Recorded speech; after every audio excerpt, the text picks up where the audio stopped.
Ok, ¿sí lo ven, verdad? ¿Todos ven la pantalla? Yo veo internet, o sea, la plataforma de Sí, igual virtual. doctor. ¿Cuál virtual? No, a ver, ya. A ver.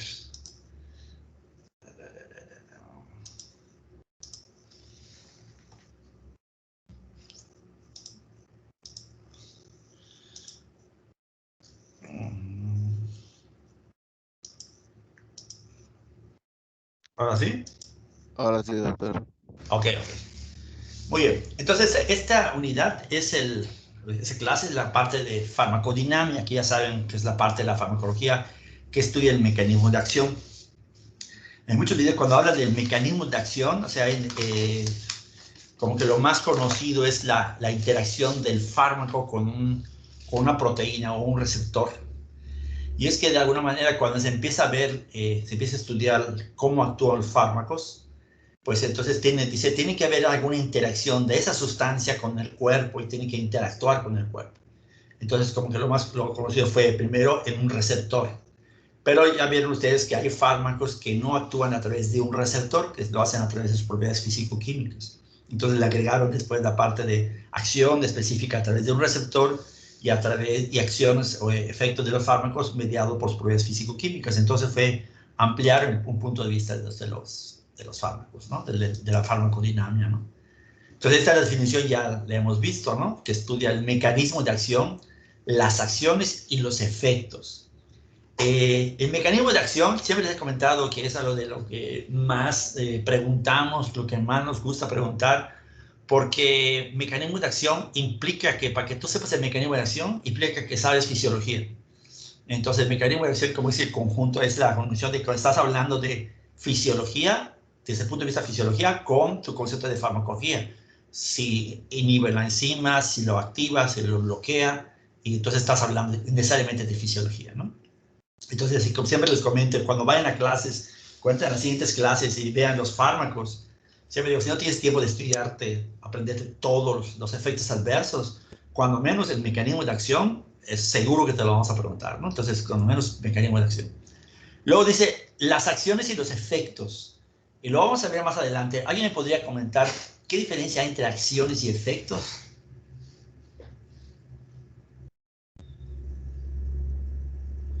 ¿Alguien que quiera comentar?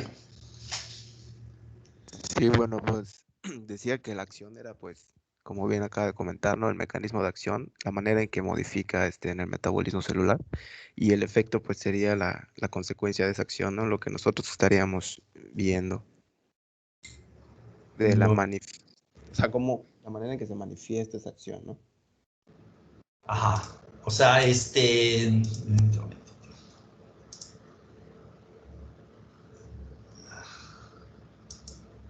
la manera en que se manifiesta esa acción, ¿no? Entonces, la acción es cuando tú modificas un proceso fisiológico, ¿no? El aumento del, el aumento de la actividad del tono simpático, por ejemplo, ¿sí? Ya el mecanismo, el efecto siempre se dice como si algo de lo que se puede ver, lo que se puede medir, ¿no? Si el aumento de la actividad del tono simpático implica el aumento de la frecuencia cardíaca, el aumento de la frecuencia, que es algo que yo puedo medir, se vuelve el efecto, ¿no? Entonces yo hablo de acciones y de efectos, ¿no? Lo que es la acción farmacológica, ¿no? Modificación que produce un fármaco a las funciones de las células donde actúan. ¿Qué modificación está produciendo a alguna de las funciones, ya sea aumentándolas, disminuyéndolas, suprimiéndolas, cualquier modificación a una función? Y dice, solo modifica la función celular normal y es incapaz de crear funciones nuevas. Y esto implicaba de que si se une a un receptor y modifica una función, no va a estar, ese es un principio de farmacología así básico, ¿no? Va a modificar algo que ya existe, no puede modificar algo que no existe.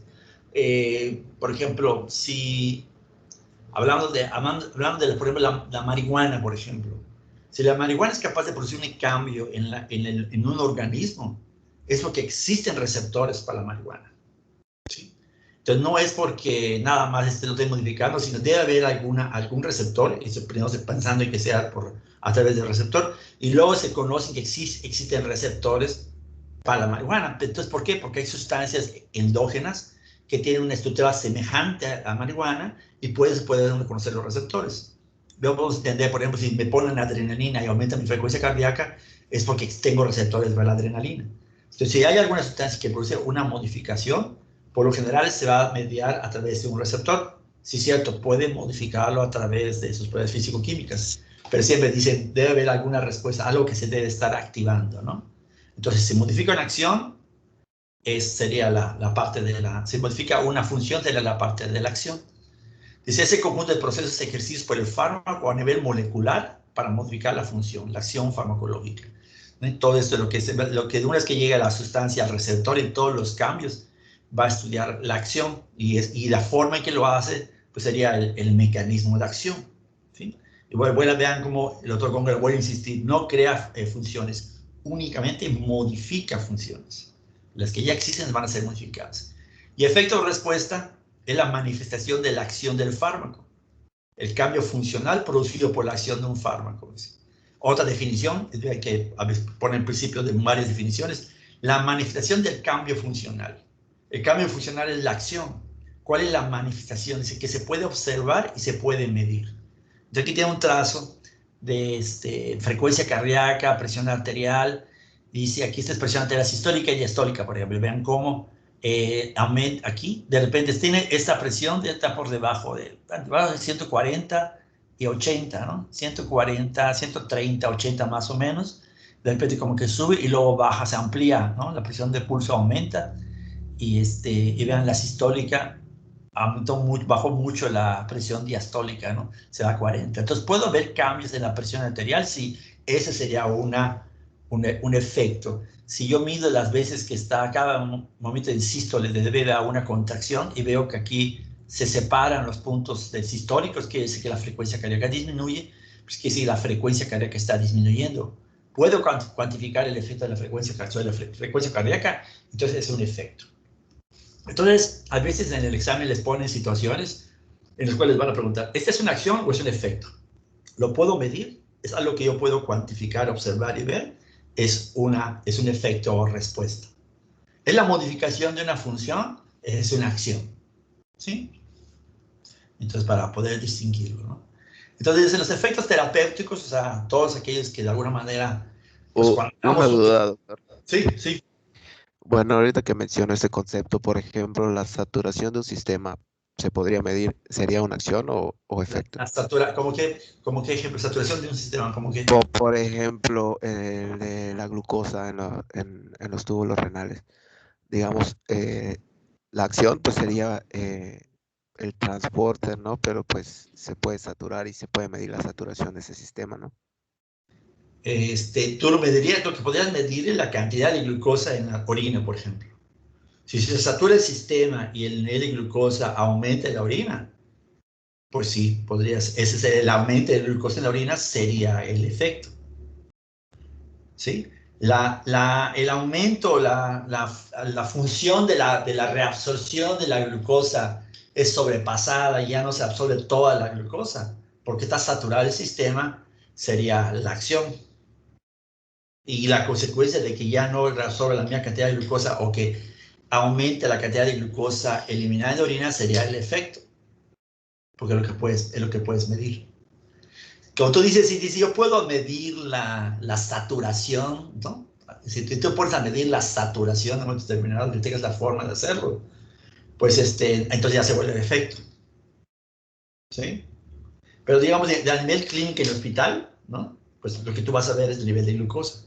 Entonces sería el efecto. La función sería la reabsorción de la glucosa. Ese sería el aumento de la reabsorción de glucosa, esa sería la función. ¿Sí? Sí, doctor, gracias. ¿Sí? Entonces, hablando de efectos terapéuticos, pues son todos aquellos que, por las razones por las cuales das un medicamento para restablecer una función, ¿no? Entonces, si la frecuencia cardíaca está disminuida y lo de algo para que aumente la frecuencia cardíaca, el efecto terapéutico será que aumente la frecuencia cardíaca. O si aumenta la presión, pues le doy algo para que baje la presión, pues ese será el efecto terapéutico, ¿no? Dice, son efectos deseados porque tú lo das con esa intención, y mencionan ejemplos, ¿no? Analgesia, acción antibacteriana, inhibición de la secreción de ácido, o sea, son situaciones clínicas en las cuales tú vas a dar un medicamento pensando en lograr ese efecto terapéutico. Y esto es porque algunas veces, pues obviamente no existe, no siempre van a ser el efecto terapéutico, sino un medicamento tiene varios efectos. El video menciona el efecto terapéutico, el efecto placebo, porque siempre existe la posibilidad del efecto placebo, y eso tiene mucho que ver con respecto a la confianza que tengan unas veces con su médico. A veces dicen, no, yo voy contra el médico, con él me queda bien, pues hay que ir con él porque se siente bien y queda bien, ya sea que sea porque sea más efectivo y dé mejores medicamentos o no, pero si se siente más tranquila la persona con ese médico, pues que siga yendo con ese médico, porque si tiene algo de efecto de placebo del medicamento, va a funcionar, ¿no? Pero hay otros efectos, y los efectos se ponen como efectos adversos. Y bien en la clasificación, me gusta más la clasificación de videos donde pone efectos adversos, y hay varios tipos de efectos adversos, los colaterales, los secundarios, los de toxicidad, ¿no?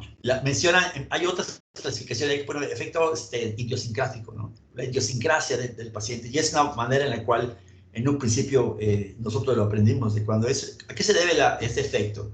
Pues es la idiosincrasia de la respuesta del paciente al fármaco, ¿no? Es una manera de decir, no sé por qué, pero al paciente le aparece esta situación, ¿no?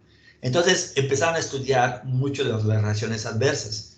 ¿Se acuerdan en embriología, seguramente, porque todos se sigue viendo el ejemplo de la talidomida, ¿no? Que las mujeres embarazadas tomaban talidomida para evitar, o sea, por náuseas y vómitos, y eso fue en los años 60, en las cuales muchos niños nacieron con malformaciones congénitas de las extremidades. Entonces, a raíz de eso, y en Estados Unidos, cualquier cosa que pasa así, es así como un problema que la gente va y demanda de la industria farmacéutica, ¿no? Entonces, por eso es de que ahora, pues, todos los medicamentos, pues, tienen que estar buscando y haciendo estudios de ver quién realmente es seguro o no, si tiene efectos adversos o no tiene efectos adversos. Y por eso se diseñaron los estudios de la fase 1, fase 2, 3 y 4, creo que no hemos hablado, mencioné un poquito al principio, que vamos a ver, es el último tema que vamos a ver de las fases. Entonces, en base a eso, como que se empezaba a preocupar más desde el punto de vista clínico de los efectos adversos, porque realmente no estamos libres de un efecto adverso. Y hay varios tipos de efectos adversos, ¿no? Dice, en general, dice aquí, le voy a decir como adversos como aquellos que no modifican el curso natural de la enfermedad, pudiendo causar alguna alteración o inclusive la muerte del paciente. Y eso es pues todo es lo clave, ¿no? Ejemplos, náusea, vómitos, por ejemplo, en quimioterapia, en los pacientes hospitalizados, es muy común náusea y vómitos, y casi el paciente lo sabe, y obviamente que le van a quimioterapia, sabe que va a tener náusea y vómitos. De hecho, en los esquemas del manejo se usa antes de dar un antiemético, que vamos a ver después. Mareos, ataxia, cuando alteración allá de coordinación de la marcha cuando está afectado el cerebelo. Gastritis, eso es muy común con los AINES. A algunas personas les molesta mucho el dolor de estómago por gastritis cuando toman un AINES. Necrosis hepática, ¿se acuerdan? Hablábamos del paracetamol, cuando usaba glutatión, el precursor, ¿no? N-acetilcisteína, pues ponen necrosis hepática, insuficiencia renal, pérdida de la agudeza auditiva, etcétera, y bueno, puede ser hasta la muerte. Entonces, todos esos, obviamente, todos esos efectos que se van a presentar, que no están dirigidos a ayudar al paciente, pues son efectos no deseados, ¿no? Puede ser un efecto terapéutico colateral, puede ser lo mismo. Se oye medio raro esa pregunta, ¿no? Puede ser un efecto colateral en un momento determinado, ser un efecto terapéutico. Entonces dice, pues sí, dice, todo depende de la enfermedad. Y el ejemplo que dan, por ejemplo, es los analgésicos opioides. Los analgésicos opioides, obviamente, cuando se utilizan como analgésicos, vieron que uno de sus efectos adversos era el estreñimiento. Entonces dijeron, bueno, entonces ahí podemos encontrar fármacos opioides que se puedan usar para combatir una diarrea y producir estreñimiento. Van a ver después, por ejemplo, en pediatría para diarrea, no está indicado dar ningún un medicamento para la diarrea. Por lo general, deja que evacúe lo que tenga que evacuar, solamente vigila el dato de hidratación. En algunas personas, en los adultos, sí se puede utilizar algo cuando son problemas crónicos, ¿no? Pues se puede utilizar algo, ¿no? Pero ese es el ejemplo, por eso es esta pregunta, ¿no? de que es una reacción adversa a las personas que lo toman como opioides, como analgésico. Una reacción adversa es el estreñimiento, pero las personas que tienen diarrea podría convertirse ese efecto adverso en un efecto terapéutico, pues dependiendo del paciente, ¿no? Lo que dice en esta diapositiva, ¿no? Ok, sitio de acción o biofase. ¿Alguien puede decir la definición de esto? A ver, Laura Daniela. Sí, buenas tardes, doctor. Buenas tardes, Laura. ¿Podría decir definición de sitio de acción o biofase? Es el lugar donde va a llegar el fármaco y va a hacer su acción, ¿no? Exacto. Y es importante porque vamos a ver que el efecto, la intensidad de la respuesta va a depender de la concentración del fármaco en el sitio de acción. Si estamos pensando en un fármaco que actúa a nivel de receptores de membrana, pues necesitaré el fármaco que esté cuando menos en el líquido intersticial. Pero no vamos a tener, si yo quiero medirle, cuantificar la cantidad de fármaco en ese sitio, en el líquido intersticial, pues no tengo manera de tener ese líquido intersticial. Lo que se toma es una muestra de sangre del plasma y se piensa que pues no debe haber mucha diferencia entre lo que es el plasma y lo que es la interfaz, el líquido intersticial. Obviamente, si el sitio de acción está dentro de la célula, pues será pues, un sitio diferente, ¿no? Entonces, ya, si la célula, si el medicamento te tiene que entrar a la célula y diluirse con el líquido intersticial, ¿el volumen de distribución de ese fármaco, Laura, será mayor o será menor? ¿Y cómo fue la pregunta? Si el fármaco tiene que entrar a la célula, tiene que entrar a la célula, porque su acción es inhibir una enzima intracelular. ¿El Ok. volumen de distribución de ese fármaco va a ser muy alto o muy bajo? Muy alto, Muy alto, ¿no? ¿Por qué muy alto? porque ya no va a estar, bueno, va a traspasar las membranas y va a poder llegar a más del líquido corporal. Exacto, va a tener que diluirse el líquido intracelular, que sabemos que es la mayor cantidad de líquido, ¿no? Entonces va a tener que diluir, ¿no? Entonces dice, el lugar de los medios donde los fármacos deben alcanzar una concentración adecuada para ejercer su acción, ¿no? Entonces aquí pues pone, puede ser extra o puede ser intracelular, ¿no? Allí, si ven un sitio de acción no está difícil, ¿no? La definición. Si les ponen como biofase, entonces ahí hay que acordarse que biofase o sitio de acción es lo mismo, ¿no? Dice que es un receptor farmacológico, dice. Pues es una molécula en la cual se va a unir. ¿Qué tipo de moléculas puede ser? Puede ser un receptor, como los receptores alfa, los receptores beta, puede ser una enzima, puede ser un anticuerpo, ¿no? Entonces, ese sería el receptor. Y ahorita vamos a hablar de los receptores. ¿Qué tipo de moléculas biológicas pueden funcionar como receptores farmacológicos? Si hablamos de proteínas, pues dice, pone de naturaleza proteica, que son las más conocidas, ¿no? Enzimas, canales, que pueden bloquear canales de sodio, de potasio, calcio, o pueden ser los que inhiben la ATPasa. ¿Te acuerdas que hablábamos de la digoxina que inhibe la sodio y potasio ATPasa? Cotransportadores, como las bombas de hidrógenos, como el bloqueo de la captura de glucosa. Y de naturaleza no proteica, y esto es porque sabemos que los fármacos, las sustancias que son proteínas, tienen receptores a nivel de la membrana, y los fármacos que tienen un origen no proteico, pensemos en las hormonas igual, ¿no? Como las que provienen del colesterol, pues son no proteicas y esas pueden atravesar la membrana y tienen sus receptores a nivel del citoplasma. Y muchas van a tener receptores a nivel del DNA para inducir la transcripción de genes. Entonces, bueno, naturaleza proteica y no proteica, ¿no? ¿Y cómo se clasifica fármacos de acuerdo a la forma que ejerce su acción? ¿Alguien puede decir esto? ¿Cómo se clasifica? De lo que hemos hablado hace ratito. Nelson. ¿Sabes? ¿Te Sí, acuerdas? ¿Cuál es la- creo que eran los que son estructuralmente específicos y los inespecíficos. Exacto, ¿no? Que mencionamos. Es totalmente específicos y es totalmente inespecíficos. Ok, ¿me puedes hablar de los inespecíficos? Todo lo que sepas de los inespecíficos.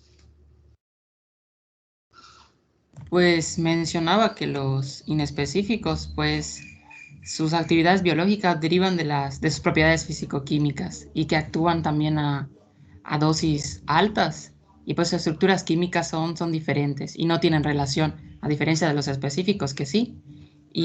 Pero a pesar de que tienen estructuras químicas diferentes, van a producir sus efectos biológicos van a ser pues semejantes. Exacto, ¿no? Entonces, uno actúa en concentraciones relativamente elevadas. Eso en comparación con los específicos, ¿no? Si los específicos son los que actúan a través de la unión de un receptor, por eso dice que dosis pequeñas pueden utilizarse, verse resultados con dosis pequeñas, porque con que unos receptores se unan con ese fármaco van a mediar la acción. En cambio, estos, comparado con estos fármacos, se necesitan dosis mayores, ¿no? Producen acciones y efectos semejantes a pesar de tener estructura química diferente. Y eso igual, pensemos en los específicos. En los específicos, al tener que interactuar con un receptor, no necesariamente todas las moléculas tienen que ser exactamente igual. Pero si son capaces de interactuar con un receptor, quiere decir que una parte de su estructura debe ser igual al fármaco A, al fármaco B, porque es la parte que interactúa con el receptor. Por lo tanto, tienen que ser muy parecidas. En cambio, los inespecíficos, como es por sus propiedades físico-químicas, pues dicen tienen estructuras químicas diferentes, ¿no? Dice, asociación guarda relación, o sea, ¿a qué se debe? Si no se une a receptores, ¿a qué se debe? ¿No? Ya dijeron, las propiedades físico-químicas, con el coeficiente de partición aceite-agua, la amortiguación del pH, ¿no? Hablando del pK, propiedades osmóticas, ¿no? Por ejemplo, eso de propiedades osmóticas, ejemplos de esos, vamos a verles, el manitol. El manitol es un diurético que cuando lo ingerimos se filtra bien por el glomérulo, llega a la luz tubular, pero no se reabsorbe. Aumenta la osmolaridad en el líquido tubular y la presión en la orina más, ¿no? Entonces está ejerciendo esa acción de eliminar el volumen urinario por sus propiedades osmóticas. Aumentar la osmolaridad en el líquido tubular, aumenta la liberación de agua, ¿no? La eliminación de agua, ¿no? Dice, pequeñas modificaciones en estructura química no modifican sustancialmente su acción.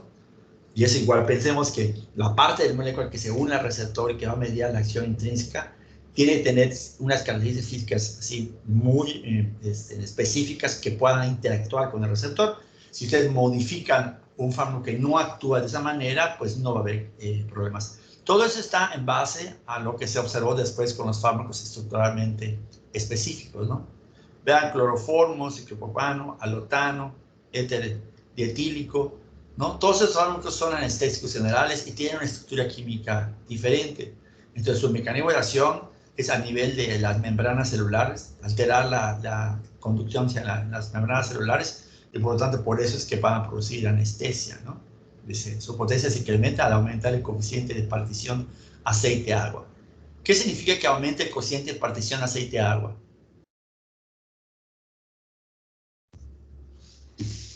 De ITAM.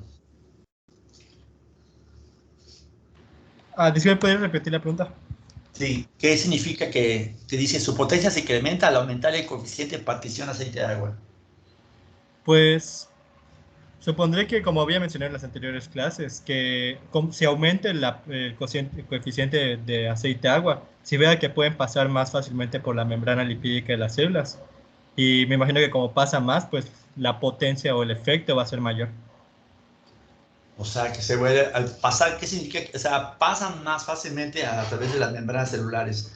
Porque es más liposoluble el fármaco, ¿no? A mayor liposolubilidad, pues mayor va a ser el efecto. Más fácilmente va a llegar, ¿no? Sí. Ok. Dice, ¿existe similitud entre la estructura química de estos fármacos? Vean, manitol, lo que decía el manitol. La glucosa no es un diurético como tal, ¿no? En fisiología, ¿se acuerdan? Hay un nivel de máximo de reabsorción de glucosa. Si se sobrepasa el nivel, aparece glucosa en la orina. Entonces, si aumentan, toman Coca-Cola y toman mucho azúcar, probablemente aumenta su volumen urinario. Por el mismo efecto, ¿no? Rebasa la capacidad de reabsorber la glucosa, aumenta la cantidad de glucosa en la luz tubular y produce la diuresis, ¿no? Entonces, aquí está hablando de sustancias que pueden producir, son estructuralmente diferentes, que van a tener funciones muy parecidas, ¿no? Por sus propiedades físico-químicas. Si el efecto se incrementa, aumenta su concentración, ¿no? Pues sí. Ahora, si ya sabemos los que son estructuralmente inespecíficos, pues ya sabemos los que son específicos, pensando en los que son aquellos que se unen al receptor. Entonces, bajas dosis para que se vea el efecto. Y aquí sí, todos los fármacos van a poseer de ese grupo estructuras muy parecidas. No tienen que ser iguales, pero bastante semejantes. Pensando en que, porque tienen que unirse con su receptor, ¿no? Pequeñas modificaciones en su estructura pueden modificar. Pueden porque no necesariamente lo modifican, porque si se modifica una parte de del fármaco, pero no es la parte que se une al receptor, pues no va a pasar nada. Pero pequeñas modificaciones, y si esa es la parte que se une al receptor, pues va a modificar su función, ¿no? Vean, aquí están fenilefrina y adrenalina, ¿no? La adrenalina sabemos que es una sustancia endógena que producimos, y vean la fenilefrina, aquí tiene un oxidrilo menos que la adrenalina, ¿no? Es la única diferencia, un oxidrilo menos con fenilefrina. Teniendo este oxidrilo, la adrenalina es capaz de estimular alfa 1 o alfa 2 y los beta. O sea, ¿sí? ¿Se acuerdan? Preferentemente el receptor beta, pero le pega a todos. En cambio, solamente le quitaron este oxidrilo y ahora nada más es capaz de interactuar con los alfa 1. Esta fenilefrina, si es alfa 1, ¿qué le produce a los vasos sanguíneos? ¿Vasoconstricción o vasodilatación?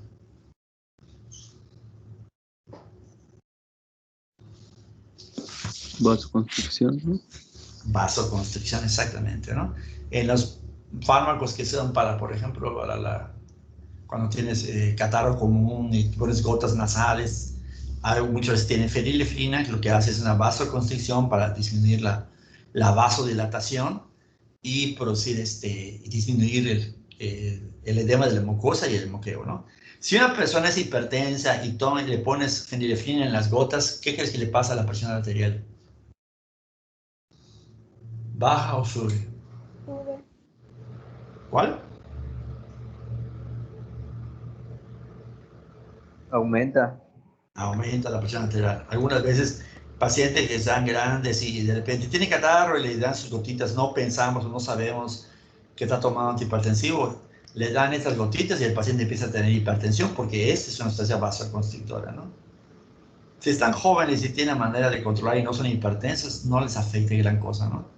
Pero si la paciente está tomando 1 o 2 antihipertensivos y empieza a usar esas gotitas por vía nasal, se absorben muy bien, aumenta, produce vasoconstricción, aumenta la resistencia periférica y aumenta la presión arterial. Pero vamos a ver, aquí nada más el punto es, vean, son muy parecidas y con esa pequeña modificación cambia la función, ¿no? Otra vez, esta similitud en la estructura química de estos fármacos, vean adrenalina, otra vez aquí la adrenalina, isoproterenol, vean aquí un grupo metilo, aquí pusieron otro grupo metilo, y el salbutamol, 3 grupos metilos. Entonces, con la adrenalina, igual como control, por decir así, isoproterenol solamente, poner un metilo solamente va a unirse a los receptores beta, ya no se une a los receptores alfa, ¿sí? Y el salbutamol, cuando le pones, ya son 3 grupos metilos acá, pues solamente va a ser para agonista beta 2, ¿sí? Pero se dan cuenta, son estructuras muy parecidas, donde pequeñas modificaciones cambian su función. Son fármacos estructuralmente específicos, ¿no? Fuerzas que estabilizan la unión de fármacos estructuralmente específicos. ¿De qué manera se une un fármaco a un receptor? A ver, Carla Valeria. Carla. ¿Te sabe los tipos de enlaces de fármacos? Sí, Carla. Por fuerzas de Van der Waals. Ajá. Y bueno, decía que esas son las que son reversibles. Y si fuera por enlaces covalentes, ya serían las que son irreversibles. Irreversibles. Estás hablando de los dos de los débiles, ¿no? Sí, y después de hidrógeno. Exacto, ¿no? Tú dijiste, por ejemplo, el Van der Waals son de los más débiles, ¿no? Se puede unir un fármaco con receptor. Hablas de los covalentes, cuando comparten, pueden ser iónicos, ¿no? Cuando se pueden por atracción de cargas, o puentes de hidrógeno, o hidrofóbico, ¿no? Entonces aquí está en forma decreciente, ¿no? De cuanto a la fuerza de la unión. Dice, ¿cuál será el más estable, ¿no? Y cuál será va a ser lo que ya mencionamos, ¿no? En caso de covalentes, una unión irreversible.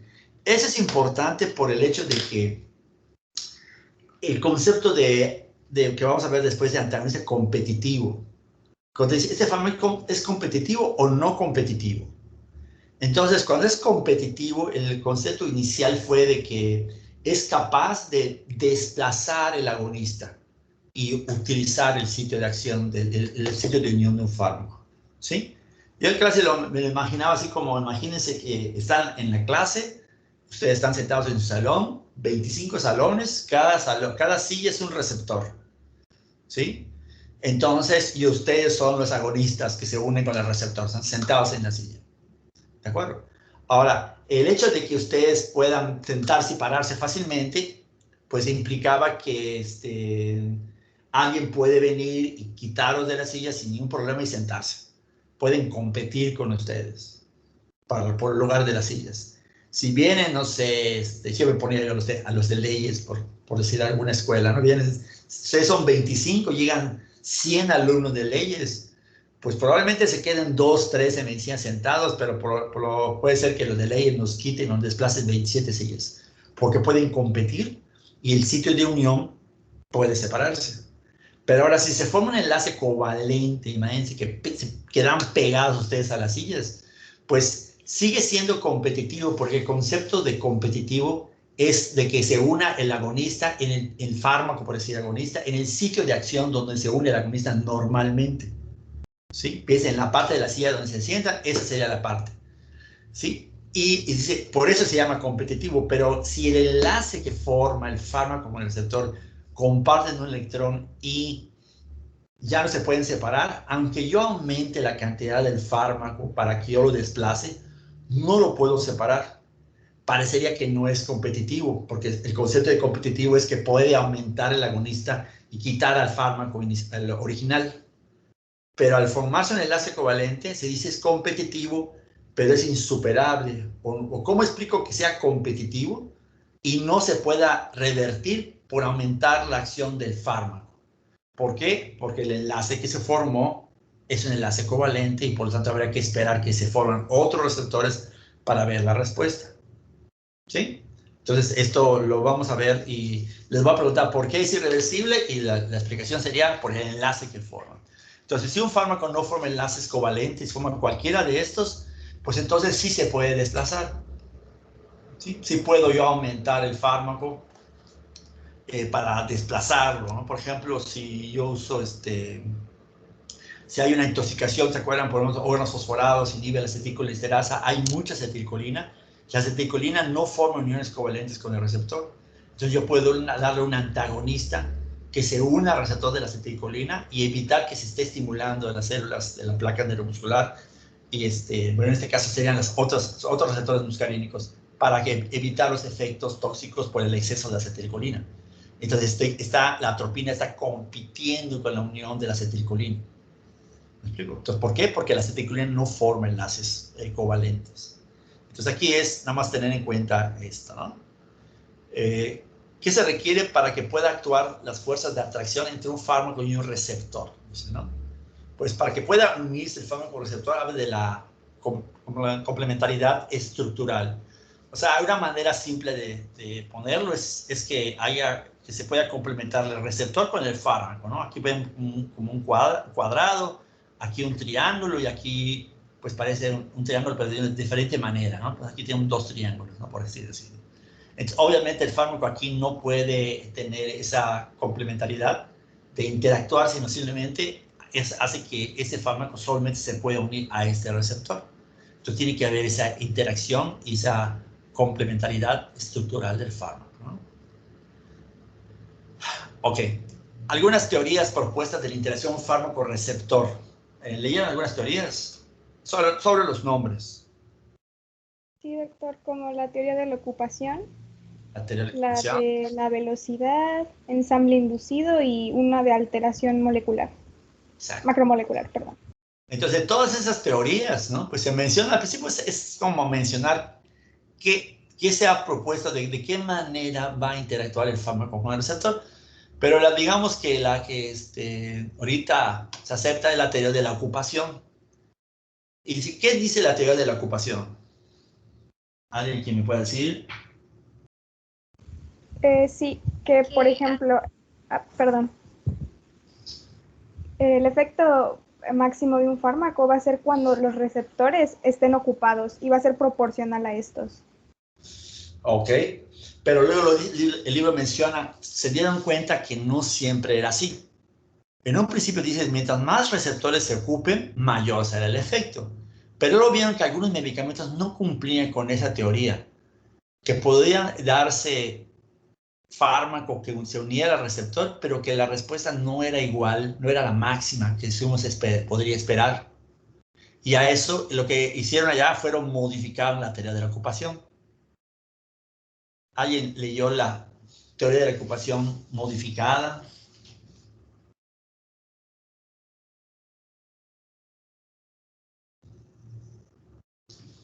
¿Alguien leyó eso? ¿Se fijaron de eso? Lo dice después de esta parte. Sí, habla sobre que para que se pueda formar el complejo se necesita que el fármaco tenga afinidad por el receptor, que haya una complementariedad. Ajá. Pero eso okay, eso estaría diciendo la teoría de la ocupación, pero ¿qué modificación tuvo esa teoría? Creo que se refería a la actividad intrínseca que Ajá. tenía que tener el fármaco, además Okay. de la afinidad. Exactamente, que tenía que tener actividad intrínseca. Entonces, dice, para entender esta parte de la teoría de ocupación modificada, está fácil si nos imaginamos una llave y una cerradura. Ustedes saben, por ejemplo, que hay, no sé, una llave que tiene de una marca, ¿no? Hay una marca Yale, por ejemplo, ¿no? O hay unas Philips. Tienen diferentes nombres de llaves, ¿no? Imagínense que, vamos al extremo, la llave de su carro, por ejemplo, vamos a hablar de un Nissan, por ejemplo. Las llaves de las Nissan son muy parecidas entre todas las llaves de la Nissan. Pero si agarran otra llave, la llave de su casa es muy diferente a la cerradura. ¿Sí? Pero hay, de la cerradura de su casa, habrán llaves que puedan entrar, pero que no abran la llave. Si una llave entra a la cerradura, entra bien, sin problemas, yo digo que tiene afinidad. Está ocupando al receptor. Pero habrán llaves que pueden entrar a la cerradura, pero que no puedan abrir la puerta. Por lo general sucede con las llaves de la misma marca, que son muy parecidas, entran, pero no abren. Si no abren, es que no tienen actividad intrínseca. ¿Sí? Entonces, eso es lo que de alguna manera implica la teoría de la ocupación modificada. Dice, un fármaco para que actúe no basta con que se una al receptor, sino tiene que tener alguna actividad intrínseca. Y van a haber fármacos, esto ayuda mucho a entender, por ejemplo, cómo actúan los antagonistas. Un antagonista, por ejemplo, la atropina, ¿qué es lo que hace la atropina? Es un antagonista competitivo. ¿Por qué es competitivo? Porque se une donde se une la acetilcolina. Por eso es competitivo. ¿Sí? Ya que forma un enlace covalente no covalente, y eso es otra cosa. Pero es competitivo porque se une. Como forma un enlace no covalente, yo puedo aumentar los niveles de acetilcolina y desplazar a la atropina. ¿Sí? O al revés, ¿sí? Pero pueden competir por el sitio de acción. Ahora, la atropina, como es un antagonista, se dice que la atropina tiene una afinidad por el receptor. Va y se une al receptor de la acetilcolina, pero no tiene actividad intrínseca. Cero actividad. Entonces, ¿cuál es la consecuencia? Que ahora la acetilcolina tiene menor número de receptores para poder interactuar. Por lo tanto, no puede mediar su acción. Y vamos a ver que la respuesta de la acetilcolina va a estar disminuida. ¿Por qué? Porque estoy utilizando un bloqueador. Y el efecto de este bloqueador, ¿sí?, es competitivo, es que va, se une al receptor y no tiene actividad intrínseca. Yo decía, imagínense un estudiante de, digo siempre leyes, pero voy a decir un estudiante de matemáticas, por decir, que vaya y se siente en las aulas de silla de medicina y que estemos hablando sobre la acción de la célula y, ¿sí? Posiblemente, seguramente estudió algo en la prepa y sabe algo, ¿no? Pero van a haber cosas que no entiende, pues porque no está, no tiene ese background para poder entenderlo, pero está ocupando una silla que debería estar sentado un estudiante de medicina. ¿De acuerdo? Está bloqueando la posible interacción del estudiante de medicina con su receptor, que se siente que pueda aprovechar la clase. ¿Sí? Eso sería lo que es un agonista competitivo. Vamos a ver también, por ejemplo, un agonista parcial. Un agonista parcial tiene, tiene afinidad, pero la actividad intrínseca está disminuida. Vamos a ver analgésicos, por ejemplo, opioides que son analgésicos, agonistas completos. Tienen afinidad, pero tienen el 100% de la respuesta, tienen mucha actividad intrínseca. Hay otros analgésicos que llaman agonistas parciales. Tienen afinidad, pero la actividad intrínseca no la tienen igual que los completos. Por lo tanto, se unen al receptor, pero la respuesta es menor, porque tienen menos actividad intrínseca. ¿Sí? Entonces, esta es de la teoría de cómo actúa un fármaco. Aquí, ok, son varias, pero la que a nosotros nos interesa es la teoría de la ocupación modificada, donde el fármaco, además de unirse, tener afinidad por el receptor, debe tener la capacidad de poder reproducir la respuesta, que es la actividad intrínseca. ¿Sí? Quiere decir que una vez que se une al receptor, algo debe modificar al receptor para que pueda mediar la respuesta. Bien, aquí sí habla del modelo, ¿no? Fármaco-receptor, hay una constante de asociación. Esta puede ir en ese sentido o en sentido contrario, todo depende de la ley de la acción de las masas. Si hay mucho fármaco libre, pues la mayoría va a ir en ese sentido. Cuando disminuye la cantidad de fármaco libre, la mayoría va a regresar a estar separados, ¿no? Entonces, ¿qué se espera que ocurra cuando todos los receptores de una célula sean ocupados por los fármacos, ¿no? Pues se espera que la respuesta sea máxima. Entonces, si eso es verdad, en una curva donde yo veo el porcentaje del efecto en función de la concentración del fármaco, voy a ver esta curva que es muy parecida a la curva de la curva cinética y cinemática. ¿Se acuerdan? Siempre hago referencia de la constante de Michaelis, ¿no? Aquí está la concentración efectiva 50. ¿Cuál es la concentración en la cual se obtiene el 50% del efecto máximo para medir una medida de la afinidad del fármaco por el receptor? Pero no estoy midiendo el receptor, estoy midiendo el porcentaje del efecto máximo. Pero en base a esta teoría, pues cuando yo veo el efecto máximo, es que están unidos el máximo número de receptores. Puede ser agonista completo o parcial, pero al menos no debe estar todos unidos, no debe haber un receptor que no esté siendo estimulado, porque si hubieran unos que no están siendo estimulados, cuando yo aumente la dosis debería haber una respuesta mayor. ¿Sí? Entonces, la afinidad de un fármaco, dice, es la medida de la fuerza del fármaco por su receptor. Ya, cuando nos acordamos de la definición de constante de Michaelis-Menten, ya saben cómo podemos ver la afinidad de un fármaco, ¿no? Dice, la complementariedad estructural entre el fármaco y el sitio del activo del receptor, o sea, que se da después de interacción. ¿Y qué es la interacción intrínseca? Pues de modificar al receptor para producir que un estímulo se vaya a traducir en un efecto, ¿no? No solamente es que se una, sino que debe haber una modificación del receptor y que vaya a mediar la respuesta, ¿sí? Entonces, el concepto de afinidad, actividad intrínseca, nos debe quedar así bastante claro, porque lo vamos a ver muchas veces, ¿no? Aquí he puesto el modelo de complejo ternario de la unión fármaco-receptor, ¿no? Aquí está hablando de la proteína G. Aquí está fármaco-receptor, proteína G separados, que se puede dar la interacción de fármaco-receptor, este fármaco-receptor con la proteína G. ¿Se acuerdan? Después la proteína G, ¿se acuerdan que libera el GDP, agarra GTP y entonces forma esta forma de un trímero, ¿no? Fármaco-receptor, proteína G, que va a mediar el efecto, ¿no?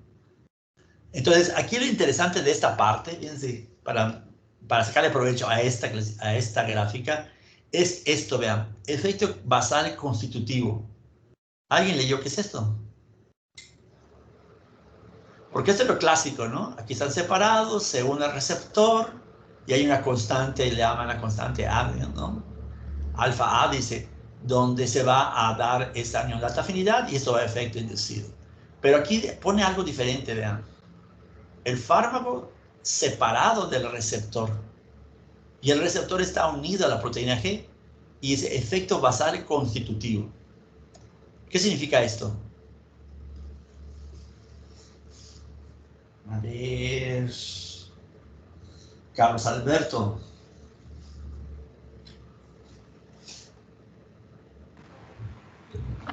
Buenas tardes, doctor. Buenas tardes. ¿Sí te acuerdas de eso?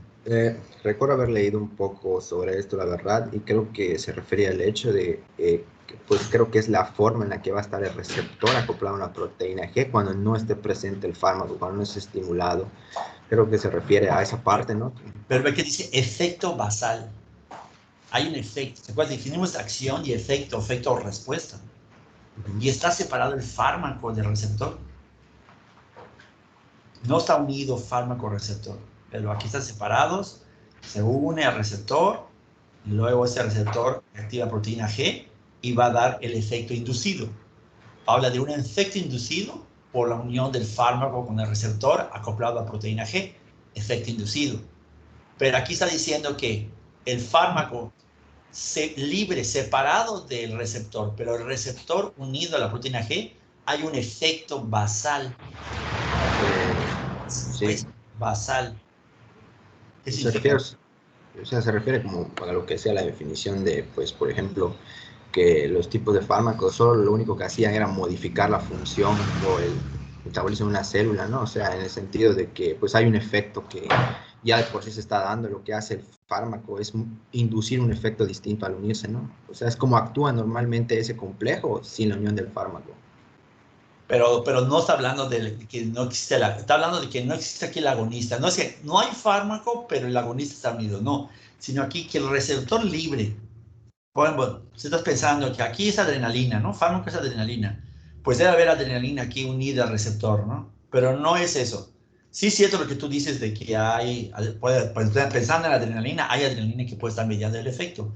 Pero lo que está diciendo acá es que el receptor está libre, no tiene fármaco ni tiene el agonista. Pero el receptor puede estar, sin estar siendo estimulado por el agonista, puede estar produciendo una respuesta solita. Es lo que quiere decir aquí con efecto basal constitutivo. Que el receptor solito, sin ningún agonista, ni exógeno ni endógeno, algunos receptores pueden tener ese efecto basal constitutivo, ¿no? O sea, eso siempre en la clase como que nos vamos acá, que es la vía clásica, ¿no? De pensar fármaco, receptor, proteína G, y pues en este caso el receptor está acoplado a proteína G, va a traducir la señal que ya vimos y va a producir la respuesta, pero esto es algo diferente que se menciona en el libro que puede pasar, ¿no? Aquí siempre aquí hablando de otro modelo en la cual si va a ver el fármaco receptor, ponen otras variables de unión, ¿no? Que puso el modelo ampliado y complejo ternario de la unión fármaco-receptor. Y siempre va a estar hablando de acción constitutiva del receptor, ¿no? Nada más, eso no tenemos que aprendernos nada más. Esto es lo que quiere decir acá, es de que se está mediando la respuesta a través del receptor. Y en este caso, que si una proteína G, pues la proteína G va a tener parte de la acción.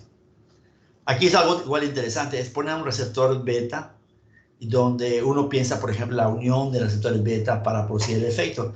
Sabemos que los receptores beta, beta 1, beta 2 y beta 3, ¿se acuerdan? Están acoplados a proteína GS, que lo que hace es aumentar los AMP cíclicos.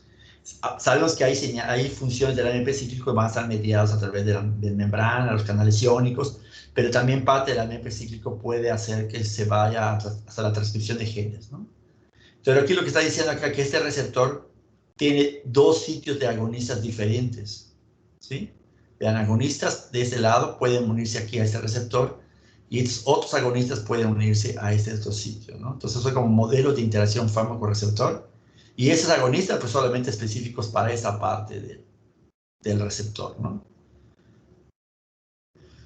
Entonces, ¿qué probabilidad tiene un agonista? Dice, pensamos en el agonista, el que va a mediar la acción de la sustancia endógena normal, ¿no?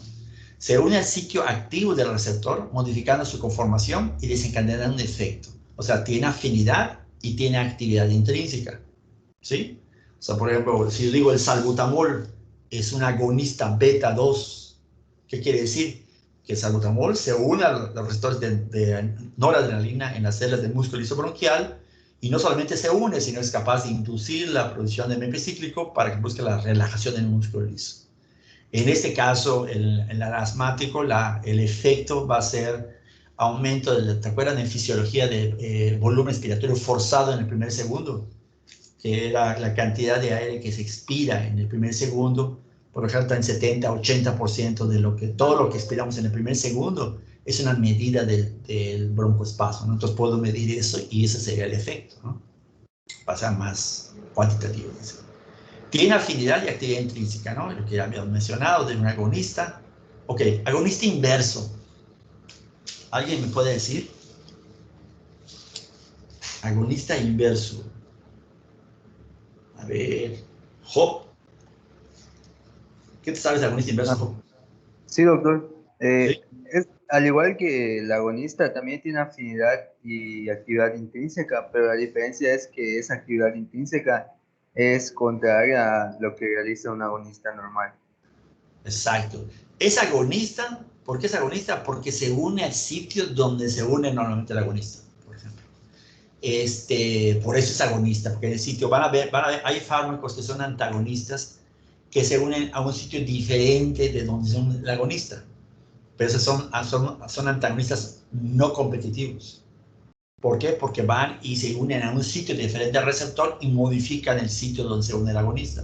Entonces, ahí por más que le aumentes al agonista, no lo vas a revertir, ¿no? Entonces, y sigo insistiendo, agonista porque se une al sitio donde se une el agonista.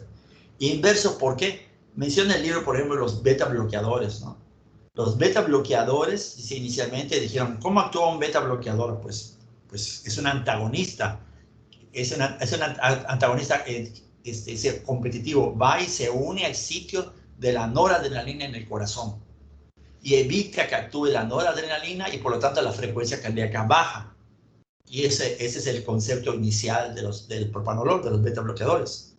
Pero luego se dieron cuenta que los beta bloqueadores tenían afinidad, pero además de eso, si normalmente la unión de receptor produce un aumento en MP cíclico, ¿no?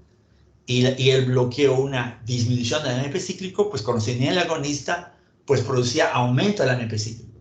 Cuando no debería de hacer eso, hacía lo contrario.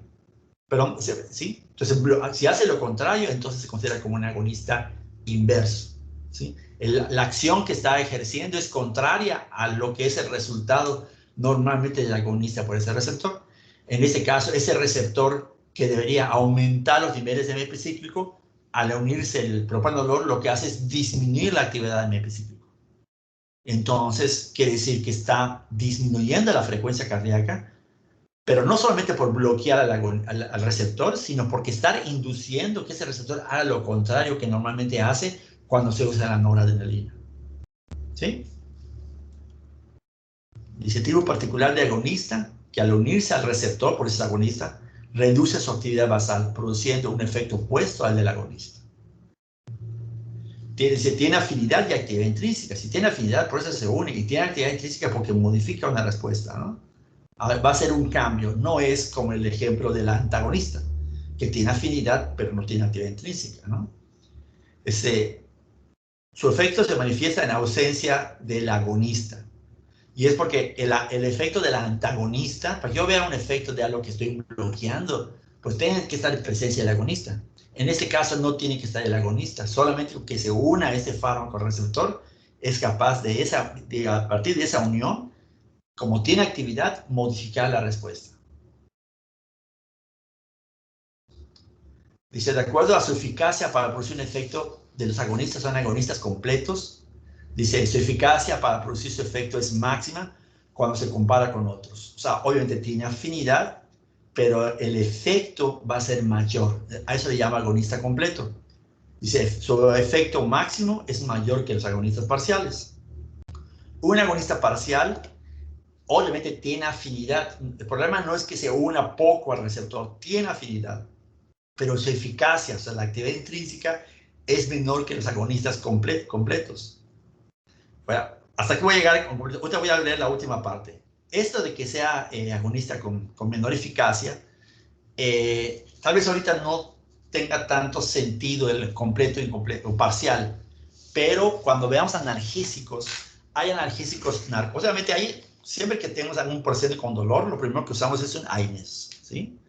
Y hay otros tipos de analgésicos, hay una escala del manejo para el dolor, que todos, si hasta cáncer se maneja AINES, y si con AINES quedas bien, ahí quedó, ¿sí? Pero si el paciente empieza a tener más problemas, ahí vamos escalando el uso de los analgésicos narcóticos, y se dejan de último porque porque crean tolerancia y crean resistencia. O sea, si yo digo tolerancia, es que empiezan a perder su efecto. ¿Se acuerdan? Tolerancia era pérdida del efecto por dosis repetidas. Y además que generan adicción.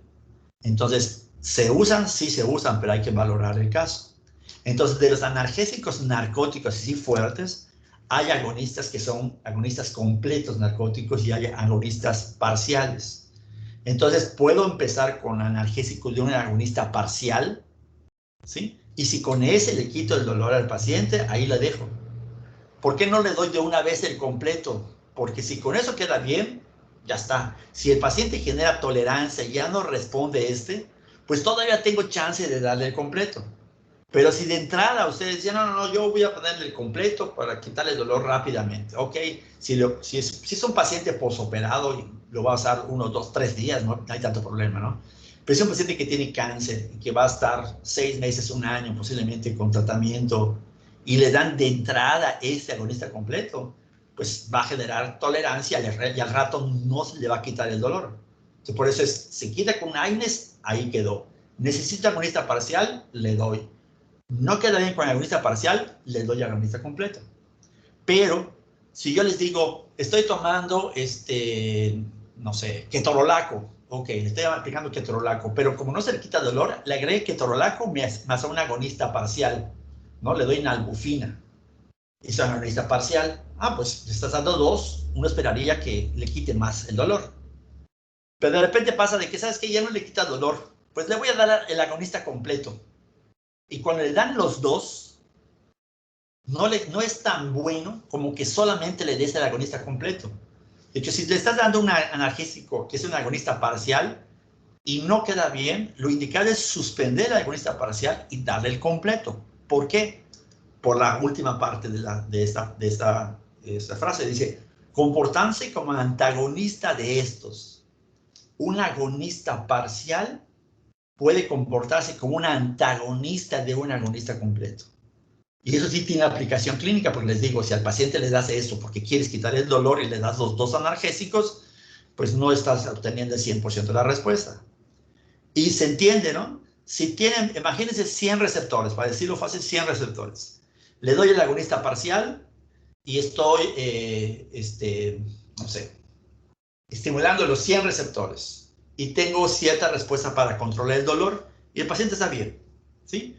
Pero bueno, llega el paciente que ya no responde. Le voy a dar otro analgésico. Si ustedes le dan agonista parcial y agonista completo, pues ambos van a tener afinidad por el receptor.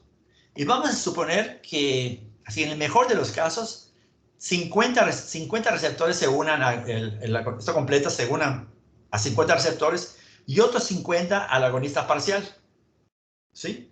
Como este agonista parcial tiene afinidad, pues se está uniendo a 50 receptores, pero la eficacia, la actividad intrínseca es menor, por lo tanto va a tener un menor efecto analgésico. En cambio, si yo quito el agonista parcial y dejo que el agonista completo se una a los 100 receptores, como tiene su actividad intrínseca mucho mayor, entonces, además de unirse al receptor, va a mediar una respuesta analgésica mucho mayor. ¿Sí?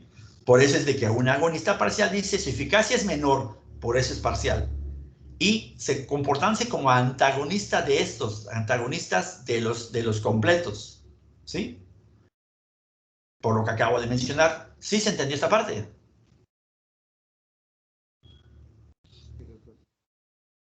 Sí, doctor. Sí, fácil, ¿no?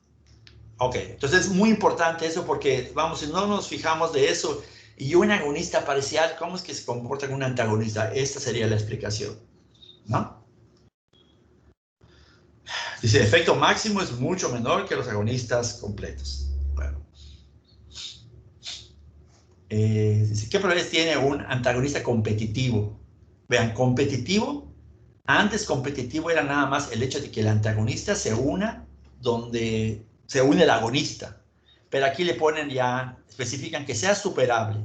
Implica que está el antagonista unido al sitio donde se une el agonista, pero su enlace es no covalente. Dice, se une al sitio activo del receptor, dice, impidiendo la unión y la acción del agonista. Por eso es un antagonista competitivo. ¿Sí? tiene afinidad, pero carece de actividad intrínseca. Ese es el concepto del propanolol que inicialmente se consideró que era un antagonista, nada más. Se une, tiene afinidad, pero no tiene actividad. Pero ya les digo, ya se sabe que además de eso, pues tiene actividad y por eso, y produce lo contrario, y por eso es un agonista inverso, ¿no? Pero el concepto de antagonista competitivo nada más es que se va a unir, pero que no tiene actividad, y ya con eso está bloqueando. Yo siempre cuando menciono, por ejemplo, la atropina en la frecuencia cardíaca, ¿no? La atropina se une a receptores muscarínicos en el corazón y baja la frecuencia. Y la pregunta es, si la atropina disminuye la frecuencia cardíaca, perdón, aumenta la frecuencia cardíaca, cuando se une a los receptores muscarínicos, ¿de qué manera aumenta la frecuencia si dice que tiene afinidad, pero que no tiene actividad intrínseca? ¿Cómo es que aumenta la frecuencia de la atropina? ¿Alguien me quiere explicar?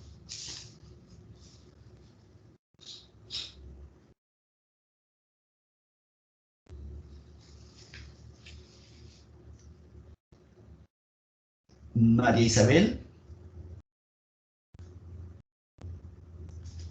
¿Nos puedes ayudar, María Isabel?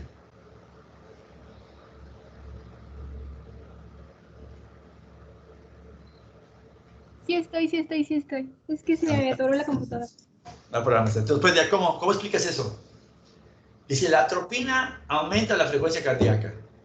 Si yo te digo que la atropina es un antagonista competitivo, dice, que tiene afinidad, pero no tiene actividad intrínseca, ¿cómo es que la atropina aumenta la frecuencia?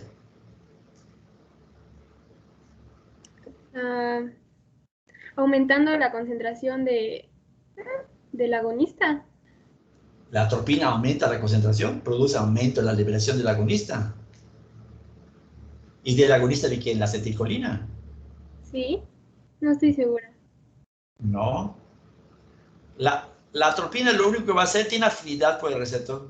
Se une al receptor y ahí queda. No tiene actividad intrínseca. No hace nada al receptor más que ocupar el sitio. Y evitar que la acetilcolina se una a su receptor. Evita la acción de la acetilcolina. Porque aumenta la frecuencia.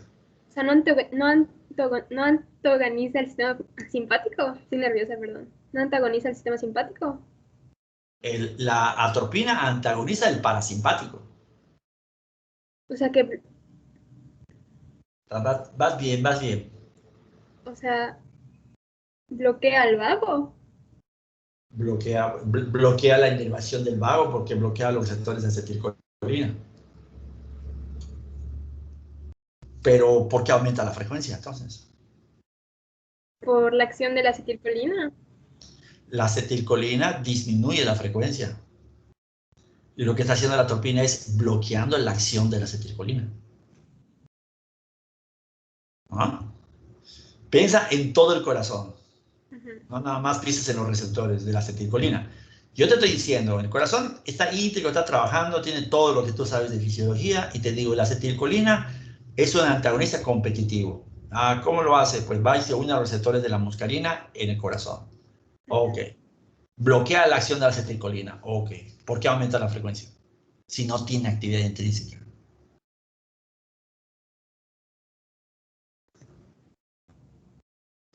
Pues la adrenalina se mantendría igual, ¿no? Sí. ¿No la estoy bloqueando? Y la acetilcolina no podría hacer su efecto. Exacto. Sus receptores están ocupados. Muy bien. Entonces, ya estás bien. Ahí lo que estás pensando está bien, dilo nomás.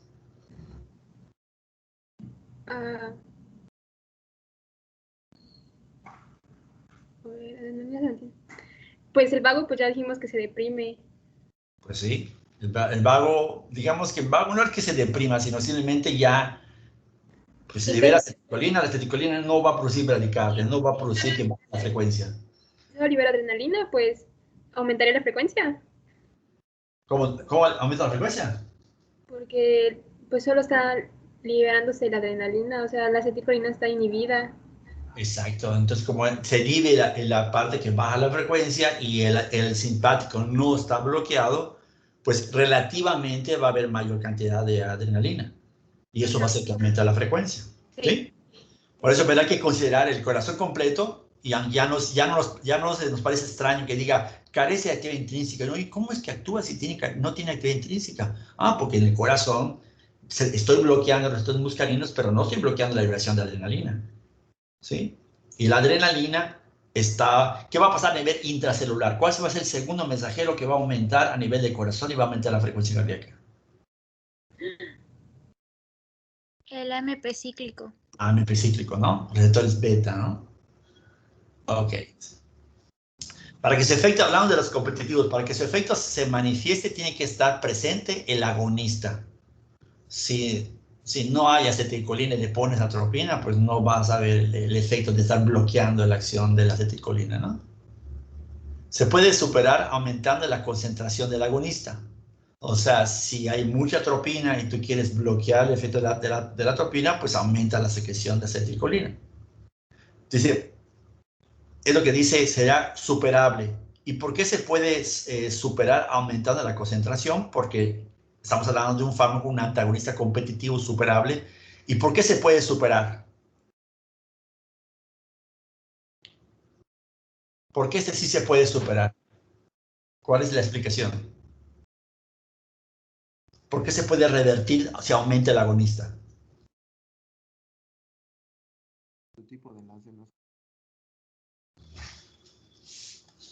¿Alguien? Ricardo, Alfonso. Sí, bueno, porque por esta parte que se aumenta la concentración y también se aumenta la concentración del agonista, tengo más probabilidad pues de que ocupe los receptores que mi antagonista. Y porque, como dice que es superable, la manera de los enlaces pues no son tan fuertes. Y por lo tanto ya lo puede desplazar. Seguramente es un enlace no covalente, ¿no? Porque al final ponen covalente y no covalente, ¿no? Entonces, ¿qué será? ¿Puentes de hidrógeno, interacciones iónicas, hidrofóbicas? No lo sé, es no covalente. Porque se puede superar, porque puede aumentar la concentración del agonista y revertir la acción, ¿no? No competitivo, dice alostérico. Ese no competitivo, se refiere a que ya se une, el antagonista se va a unir a un sitio diferente del receptor, ¿sí? Es, por ejemplo, imagínense que las sillas donde se sientan sufran una, no sé, rompan las patas y rompan la silla, algo que modifique la estructura de la silla, ya no se puedan sentar.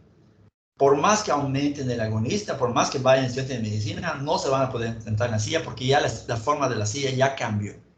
Entonces, un agonista no competitivo es uno que se une a un sitio diferente donde se une el agonista. Por eso dice, ay, que es alostérico, ¿no? Eso se une a sitio distinto. Y ya por eso no es no competitivo, ¿sí? Es decir, es insuperable. Este se parece mucho a un antagonista competitivo no superable, ¿sí? Pero ¿qué diferencia hay? Que el antagonista competitivo no superable es competitivo porque se une al receptor. Es insuperable porque ese enlace es covalente. Si es un antagonista no competitivo, es no competitivo porque se une a un sitio diferente al agonista. Y es insuperable porque cuando se une el antagonista al receptor, modifica la estructura y por más que aumentes el agonista, no vas a revertir el efecto. ¿Sí? Miren, tengo un problema con esta definición de antagonista. Vamos a ver después gráfica de todo esto, ¿no? Con respecto al antagonista funcional y fisiológico. Porque en el libro lo mencionan como si fuera lo mismo. Entonces, cuando hay algunos, es un ejemplo de opiniones distintas, pues procuro no ponerla en el examen, ¿no? Además porque dice antagonista funcional, dice. Vean, funcional y fisiológico. De hecho, en el libro dice funcional y fisiológico. Hay una parte que dice que es lo mismo, dice. Funcional, dice, cuando dos fármacos actúan sobre receptores distintos en la misma célula, ¿sí? Por ejemplo, hablando del corazón, ¿no? La adrenalina produce taquicardia y si ponen un bloqueador de canales de calcio, producen bradicardia. Están actuando sobre las mismas células del corazón y están produciendo efectos contrarios. Es un antagonista funcional. Histamina produce broncoconstricción. ¿Se acuerdan? Hablamos de broncoconstricción y vasodilatación por la histamina, ¿no? H1. Pues le ponen adrenalina y produce broncodilatación. Son los mismos receptores, son receptores diferentes en la misma célula que tienen efectos contrarios. Es funcional. Y el fisiológico, aquí lo mencionan, cuando dos fármacos actúan sobre tejidos distintos. O sea, uno en un órgano y otro en otro órgano, ¿no? Entonces, por ejemplo, la adrenalina produce hiperglucemia. Cuando la gente dice es diabético después de un susto o después de una discusión, y no necesariamente esa sea la causa de la diabetes, ¿no? Pero si de alguna manera el estrés, el enojarse, el tener una alteración de ese tipo, se pone mal el paciente y lo llevan a consultar, pues la situación de disgusto y de enojo, de enojo y de estrés va a producir aumento en el nivel de glucosa. Y bueno, eso le puede pasar a cualquiera, pero si de repente le vuelven a tomar la glucosa ya se calmó y sigue siendo hiperglucémica, pues entonces quiere decir que se determina el valor de la glucosa, se le hace una prueba de tolerancia a la glucosa y se puede hacer el diagnóstico de diabético, ¿no? Pero en general las personas vamos a responder así, va a aumentar la hiperglucemia en caso de estrés, ¿no? Entonces es a través de los receptores beta 2. Ahora, si este medicamento abre canales de potasio regulados por ATP en las células pancreáticas que aumentan la secreción de insulina, pues el efecto contrario va a ser hipoglucemia. Entonces son la estimulación de receptores en órganos distintos que van a producir una acción antagónica, ¿no? Entonces, órganos diferentes es lo fisiológico.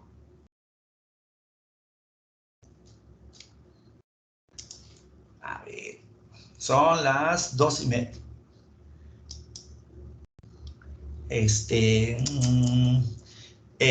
No sé cómo se sienten ahorita. ¿Hasta ahorita alguna pregunta? No, doctor, todo bien. ¿Todo bien? No, damos una duda, doctor. Sí, Tal vez no tenga mucho que ver con la clase, pero en que estaba leyendo, estaba viendo los efectos, como había mencionado, de algunos carbamatos que son inhibidores de la colinesterasa. Entonces estaba viendo que el antídoto, en lugar de decir atropina, decía sulfato de atropina. ¿Hay alguna razón por que sulfato de atropina sea más efectivo que la atropina en sí? No, es esa forma de la sal, la forma de la presentación. Al final, la atropina es el antagonista. Ah, Es la perfecto. forma de presentación, pero es la atropina, ¿no? Ok, gracias. Ok,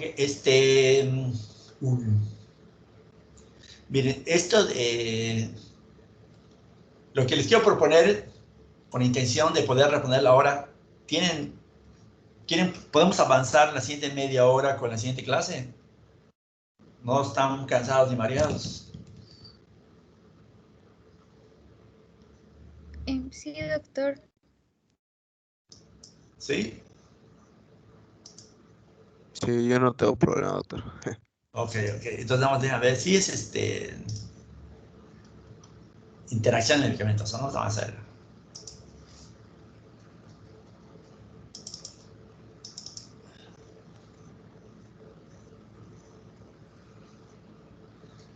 Vamos a hacer lo que podamos, interacción de medicamentos.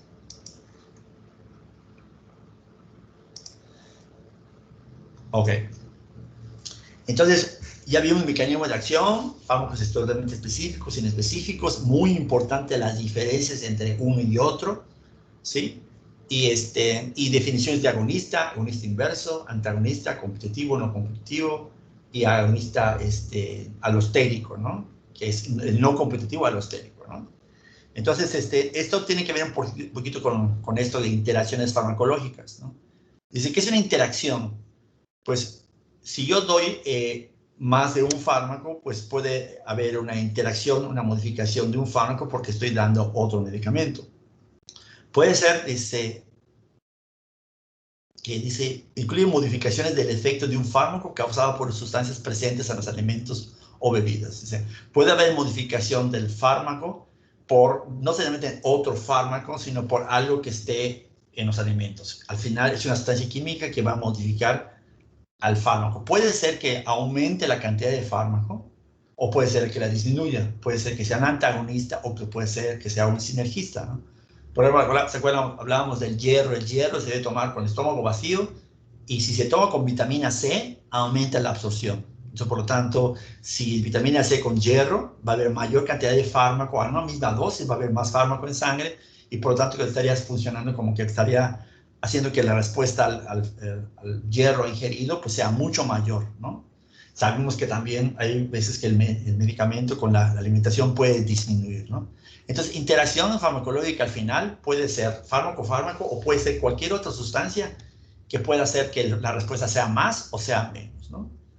Entonces, la interacción en base al sitio en el que estén modificándose podría ser farmacocinéticas o farmacodinámicas.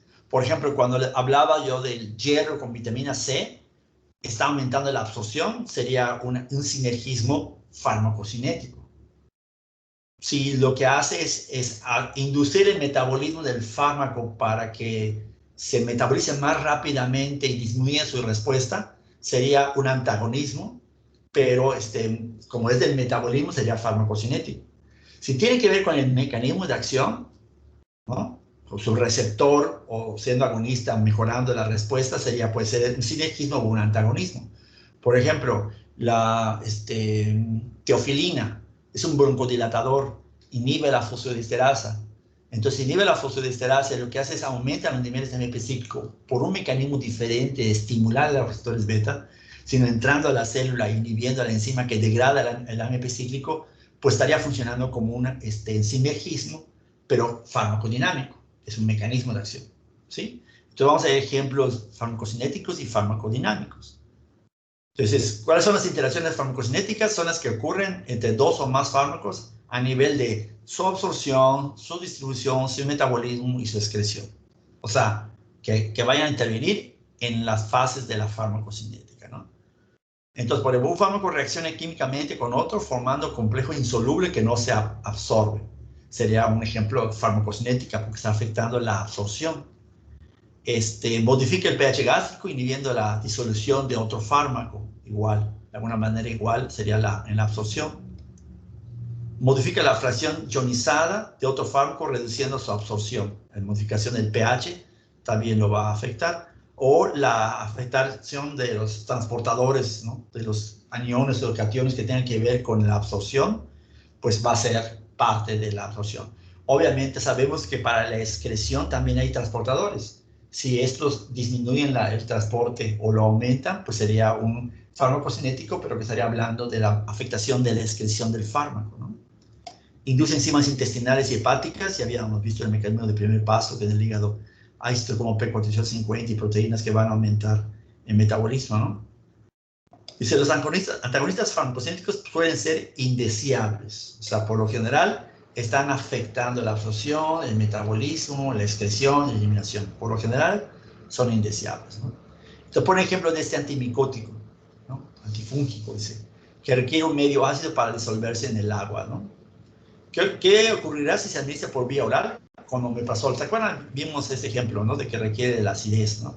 Entonces, es el mismo ejemplo que vimos anteriormente, nada más que aquí, como el hecho de que disminuye la concentración con el antiácido, pues estaríamos viendo una interacción farmacológica donde el resultado es una disminución de la cantidad del fármaco del itraconazol absorbido, y por lo tanto estaría antagonizando la acción del itraconazol, pero no es un antagonismo porque se une a su receptor, si es un antagonista, una interacción farmacocinética porque está evitando la absorción. Al final la respuesta va a ser menor, ¿sí? Acuérdense, habíamos dicho que las interacciones farmacológicas son muchas y es difícil de dominar y que eran de los puntos importantes que habría que ver, si no aprendernos todas, porque nadie se sabe todas, cuando menos las más importantes, las más frecuentes. Y conforme vayan ustedes usando medicamentos, vayan a tener experiencia, van a ir aprendiendo un poco más esto, ¿no? Dependiendo de lo que usen. Al principio, como médico general, es muy difícil porque cada especialista que vaya con ustedes van a querer que dominen todos los fármacos que ellos dominan un poquito. Como médico general, les van a pedir que dominen todos, pero al menos lo más importante, ¿no? Dice, bueno, ¿qué es? Habla de la cefuroxima igual. Es el mismo ejemplo que vimos de absorción, pero está hablando de que se interfiere tiene la interacción farmacológica al estar modificando la acción del medicamento, ¿no? Explica la fracción ionizada, aumenta, por lo tanto no se absorbe. Entonces estamos viendo cómo esta interacción está afectando el efecto, la cantidad de fármaco que llega al estómago, ¿no?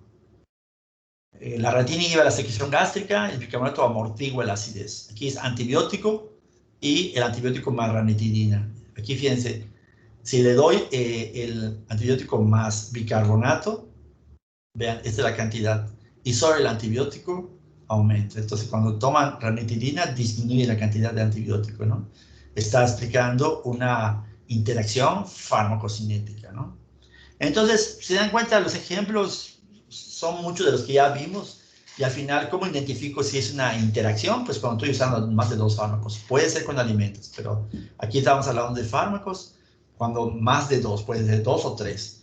Y dependiendo de cuál será la explicación, en qué fase está la interacción, pues a ver si es alguna fase de la de farmacocinética, pues es una interacción farmacocinética. Si la respuesta es mayor, pues estaría actuando como un sinergismo. Si la respuesta es menor con la interacción, pues estaría funcionando como un antagonista, ¿no? Entonces, no está difícil, ¿no? La revisión, ¿no? Aquí podemos hablar de los transportadores. En la membrana apical de la mucosa intestinal hay transportadores de iones orgánicos, ¿no? Es lo que vimos en la excreción. Bueno, aquí está en la absorción, que permite la absorción pasiva de fármacos ácidos, ¿no? Entonces, aquí ponen aquí, esta sustancia es inhibida por el jugo de toronja, ¿no? Por lo tanto, dice, en caso de que exista esa sustancia de jugo de naranja y toronja, dice, inhibe reversiblemente esta proteína de la mucosa. Entonces, al inhibirla, pues entonces no va a facilitar el transporte de la sustancia y por lo tanto se va a absorber menos, ¿no? Entonces aquí es tomado solo con agua y tomado con jugos. Son los mismos ejemplos. Nada más aquí ahorita no está hablando de cómo se afecta la absorción, sino está hablando de la interacción de, aquí en este caso, un medicamento con algo en la alimentación, con jugo, ¿no? Levodopa, ¿no? Levodopa para Parkinson, ¿no? Levodopa viene de la tirosina, entonces, por tanto, el transportador de la levodopa es el transportador de aminoácidos.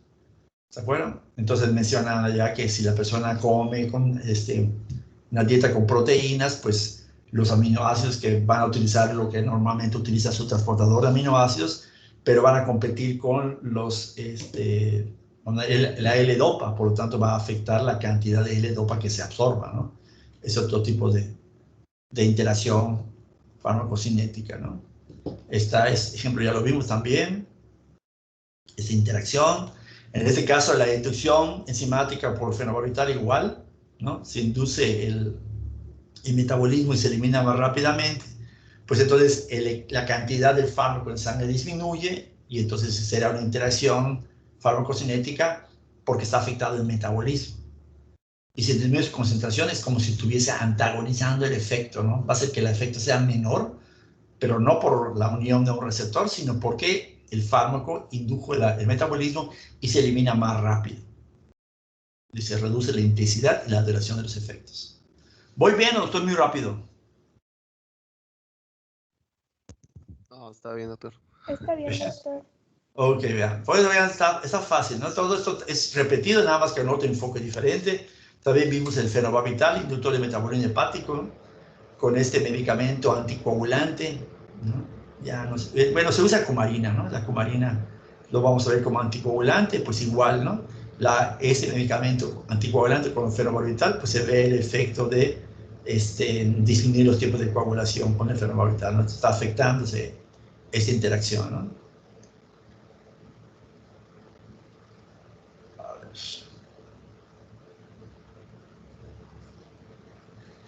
ver. Dice, okay, bueno, hablando de sinergismo de fármacos farmacocinéticos, ¿no? Pues inhibición de la glucoproteína P, ¿se acuerdan de la proteína que era la que una vez que entraba las sustancias, digamos, en la célula de la mucosa gástrica, sacaba el medicamento?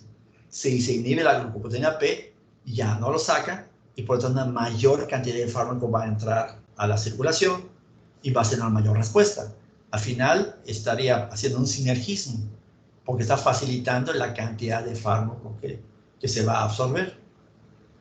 Se inhibe por competencia de enzimas intestinales y hepáticas que metabolizan el fármaco. Si en el estómago se metaboliza el fármaco y se inhibe, pues por lo tanto va a haber una mayor cantidad de fármaco que se absorba. Pero si estamos hablando de que esas enzimas son además, pensamos que son metabolizadas y se están afectando, pues se está afectando el metabolismo.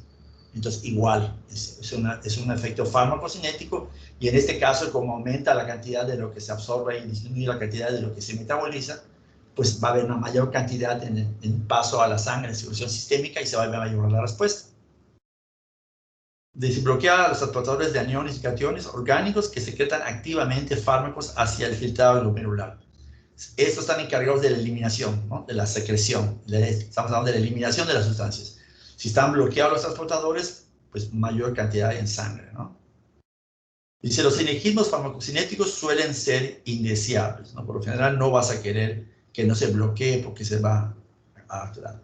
Entonces, tanto los antagonismos, que no son muy buenos, como los sinergismos, desde el punto de vista de que actúan, que suceden en la farmacocinética, por lo general no son efectos que ustedes queramos ver, ¿no?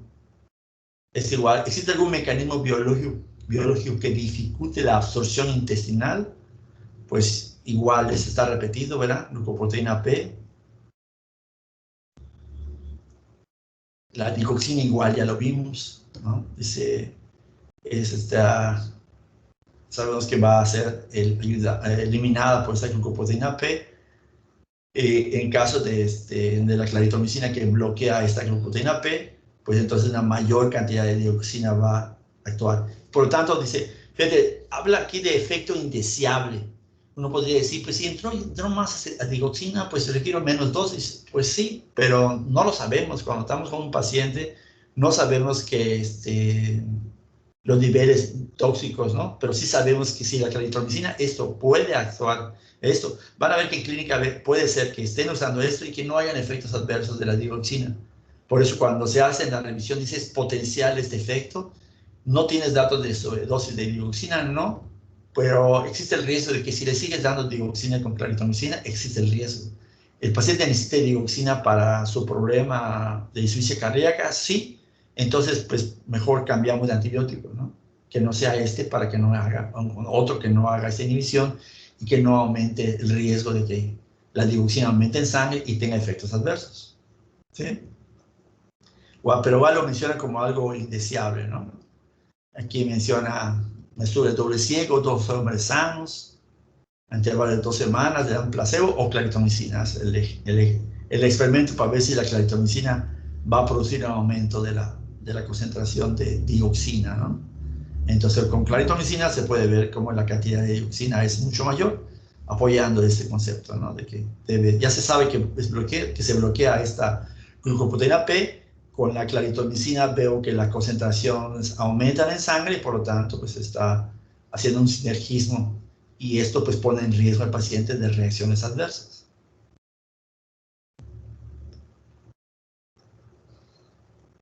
(3 a 4) en la mucosa intestinal reduce la biodisponibilidad. Se está hablando desde el punto de vista del metabolismo del fármaco, ¿no? ¿Qué interacción ocurre si se administra junto con otro fármaco que inhibe al acetocromo P450, ¿no? Si se inhibe esto, ya no se va a metabolizar, ¿no? Por lo tanto, una mayor cantidad de fármaco va a llegar a la circulación sistémica, ¿no? Entonces, en este caso, hablaron de sinergismos, porque aumenta la cantidad de fármaco, pero como algo por lo general indeseable, ¿no? Pone la carbamazepina. ¿Quién más que los ejemplos aquí en este momento es el concepto, ¿no? Ya cuando veamos fármacos específicos, ya iremos viendo la interacción. Puede servirse como ejemplo de carbamazepina con omeprazol, ¿no? O con los antimicóticos, igual con el omeprazol. Pero aquí está carbamazepina sola con el omeprazol, ¿no? Y vean cómo aumenta. De alguna manera, evitando la acidez, aumenta la cantidad. Ya vimos, ¿no? Por el efecto del pK de la sustancia, cómo aumenta la cantidad de fármaco que se va a absorber con el inhibidor de la bomba. Dice, sinergismo farmacocinético causado por inhibición del acetocromo P450. Se inhibe la enzima, se metaboliza menos y por lo tanto mayor cantidad. Y vean cómo sí se disminuye, pero a concentraciones mayores comparadas con solamente carbamazepina, ¿no? Esta diferencia hace que pues en un momento determinado está más riesgo de reacciones adversas porque la cantidad fue mucho mayor, la que alcanzan en la sangre, ¿no? Sigue los ejemplos, me parecen muchos, ¿verdad?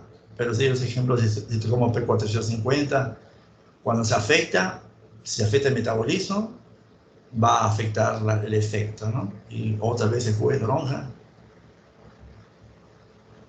¿no? Es lo mismo. Ok.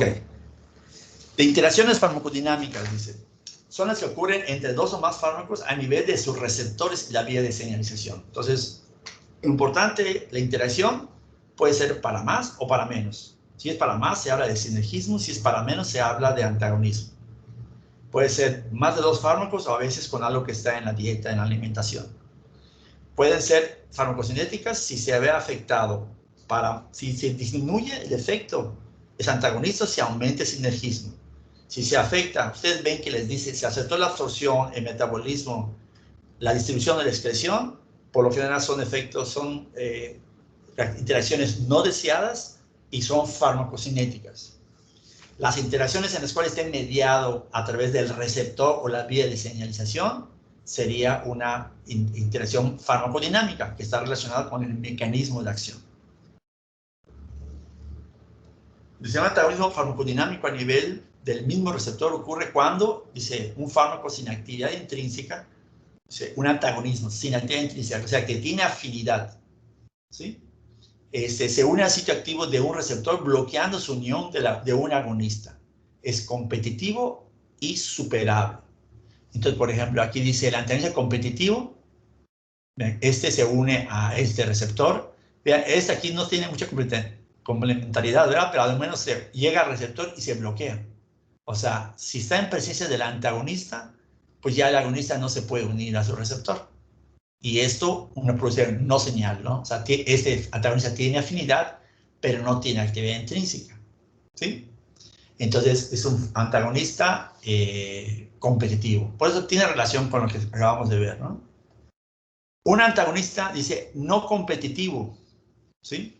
El agonista se une a este sitio, igual, en el sitio cuadradito. Pero este antagonista no competitivo, como dijimos en el tema anterior, se une a un sitio diferente de donde se une el agonista, ¿sí?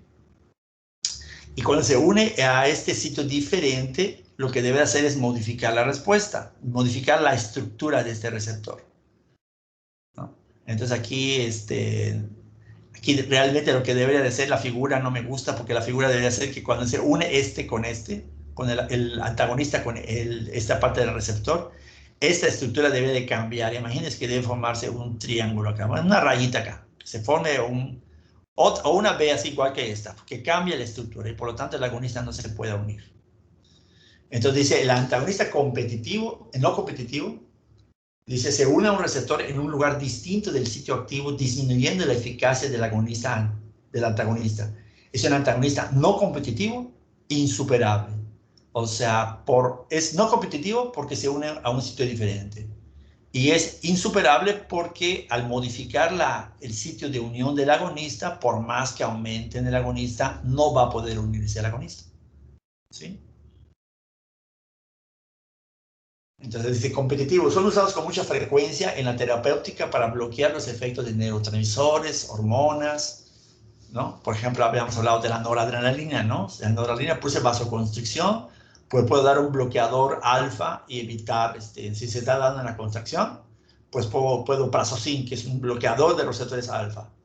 Se une al receptor, pero como es agonista competitivo, se une al sitio donde se une la noradrenalina, ¿no? Y esto, al evitar la vasoconstricción, pues se produce la vasodilatación. Eso es competitivo. Esto vean como es lo mismo que la clase anterior. El funcional es cuando se une a receptores distintos en la misma célula, ¿no?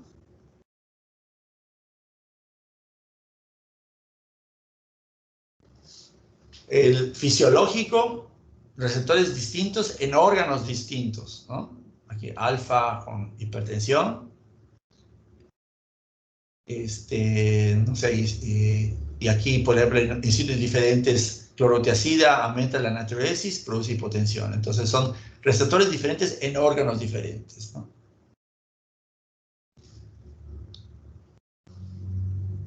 Los antagonistas farmacodinámicos fisiológicos también pueden ser indeseables, como en el siguiente ejemplo, dice, ¿no?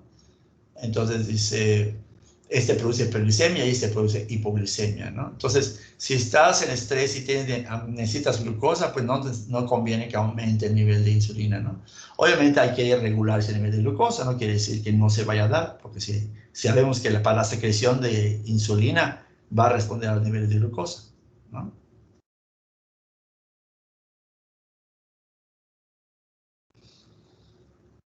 ¿Cuál es el sinergismo farmacodinámico? Dice, o sea, una interacción en la cual la respuesta sea mayor con la presencia de dos fármacos, ¿no? Dice, es una interacción farmacológica con fines terapéuticos caracterizados porque el efecto del agonista aumenta cuando se administra simultáneamente con otro, dice. Entonces, de esta respuesta de sinergismo, que esto se utiliza, ya vimos que el antagonista, el antagonismo dinámico, de farmacodinámico, se utiliza, ¿no? Es lo que bloqueamos a un receptor y se utiliza en clínica, ¿no? Aquí estamos hablando de igual interacción de fármacos con la intención de aumentar la respuesta, que igual se utiliza mucho, a diferencia de los farmacocinéticos, que la mayoría son indeseables. Dice, por ejemplo, ese sinergismo, esa respuesta de farmacodinámica, de dar una mayor respuesta, hay de dos tipos. El sinergismo aditivo, dice que es aditivo cuando la combinación de dos fármacos produce un efecto igual a la suma de los efectos, ¿sí? O sea, cuando si yo tengo un efecto del 10% con el fármaco A y con el fármaco uso el otro del 10%, pues cuando yo pongo los dos, el efecto es el 20%, ¿sí? Esta clínica se usa mucho porque, por ejemplo, medicamentos para tuberculosis, por ejemplo. Hay muy buenos medicamentos, pero cuando se usan la dosis terapéutica, tienen muchos efectos adversos. Y como usan el medicamento por 6 meses, 1 año, durante mucho tiempo, pues entonces no es lo mismo que tomes aspirina, que puede inhibir la agregación plaquetaria, y te lo tomas 1, 2, 3 veces al día, 3 días y ya estuvo, ¿no? A un medicamento que vas a tomar 6 meses, 9 meses, 1 año. Entonces, esos medicamentos para la tuberculosis se acompañan de muchas reacciones adversas. Entonces, ¿qué es lo que hicieron?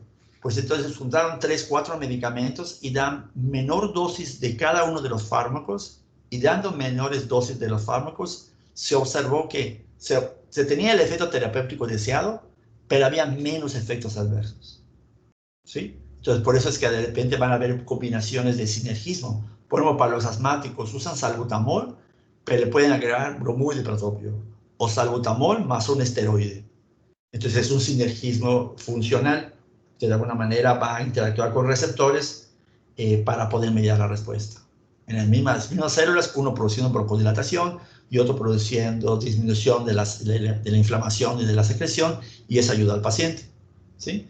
Entonces, vamos a decir, sinergismo aditivo, funcional, la suma de los efectos, el resultado es la suma de los efectos. En cambio, potenciación, cuando se le dice se eleva la potencia, ¿sí? Quiere decir que la respuesta, la suma de los dos efectos, es mayor que uno de manera independiente. O sea, por ejemplo, 10% A, 10% B. Cuando uso A y B, el resultado aumenta el 30 a 40% de la respuesta, de una respuesta mayor.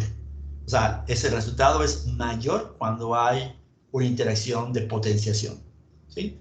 Ambas son de sinergismos, estamos hablando de sinergismo farmacodinámico. Entonces, menciona aquí es medicamentos, ¿no? Que de alguna manera lo que van a hacer es sulfametoxazol. Por ejemplo, se usa mucho el Bactrim, metropin con sulfametoxazol. Tienen 2 mecanismos de acción diferentes, ¿no? La monoterapia con sulfonamidas puede causar la aparición de cepas bacterianas resistentes. Cuando vean antibióticos van a ver que este es un problema del uso de antibióticos. Antes había la venta libre de antibióticos, ahora se hace venta bajo receta. Entonces, pues sulfa es bueno, pero crea a larga resistencias. Entonces, si agregan trimetropin, utilizan poca dosis de sulfametoxazol con un poquito de trimetropin, se observa que fue mejor. Esto en su momento fue bueno, es verdad. Van a ver que ahorita ya cuando vayan a la clínica van a ver que ya hay muchos, como se utilizó mucho esta combinación, ya se empieza a ver bacterias que son resistentes a la combinación.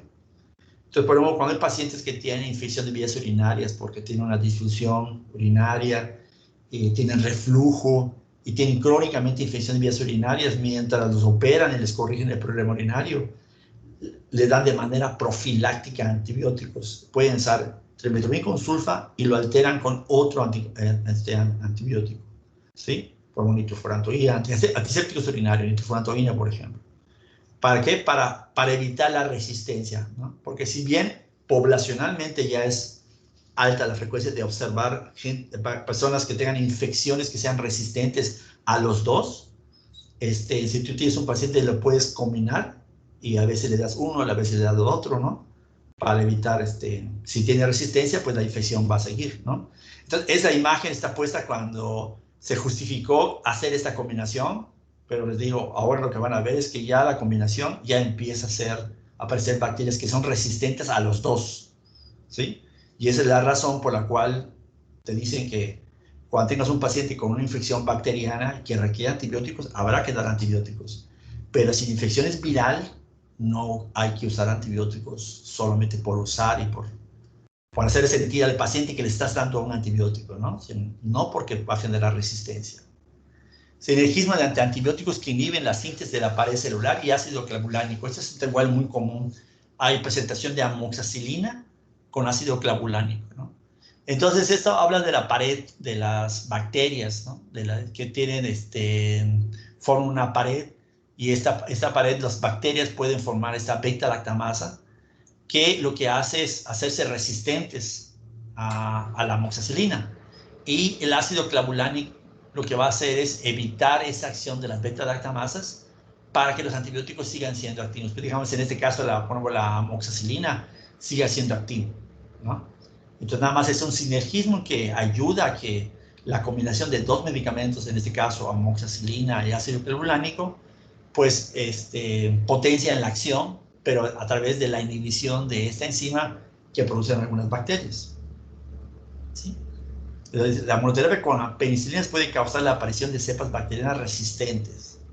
Entonces, la combinación con ese ácido clavulánico inhibe la beta-lactamasa y evita la degradación del antibiótico. O sea, que evita que las bacterias degraden el antibiótico y que, pues, con presencia del antibiótico se pueda controlar la infección, ¿no? Evitando la formación de la pared de la célula, ¿no? Cirugía funcional entre fármacos que reducen la presión intraocular. ¿Se acuerdan? El parasimpático, hablábamos de ojo. Dice, los antagonistas de los receptores adrenérgicos beta inhiben la secreción del humor acuoso. ¿Sí? O sea que si la estimulación beta aumenta la secreción, si tú bloqueas a los receptores beta, inhibe la secreción del humor acuoso en pacientes con glaucoma, ¿no? Los agonistas colinérgicos muscarínicos producen miosis. Si producen miosis, ¿se acuerdan que aquí el ángulo de Schlenn, aquí el conducto de Schlenn, aquí se reabsorbía el humor acuoso, ¿no? Ese es el iris. Si hay una agonista colinérgica, produce miosis. Si hacen la miosis, quiere decir que se contrae el esfínter de la pupila y ese músculo se estira, por decir así, y deja libre el ángulo. Cuando usamos un bloqueador colinérgico, produce midriasis, este iris se contrae aquí y obstruye este ángulo, evitando la absorción del líquido, ¿no? Entonces, por eso aquí inhibe la secreción de ácido, de la formación de humor acuoso, y produces miosis para liberar este ángulo, y eso sobre todo en pacientes que tienen glaucoma del ángulo cerrado, ¿no? Eso lo vamos a ver después.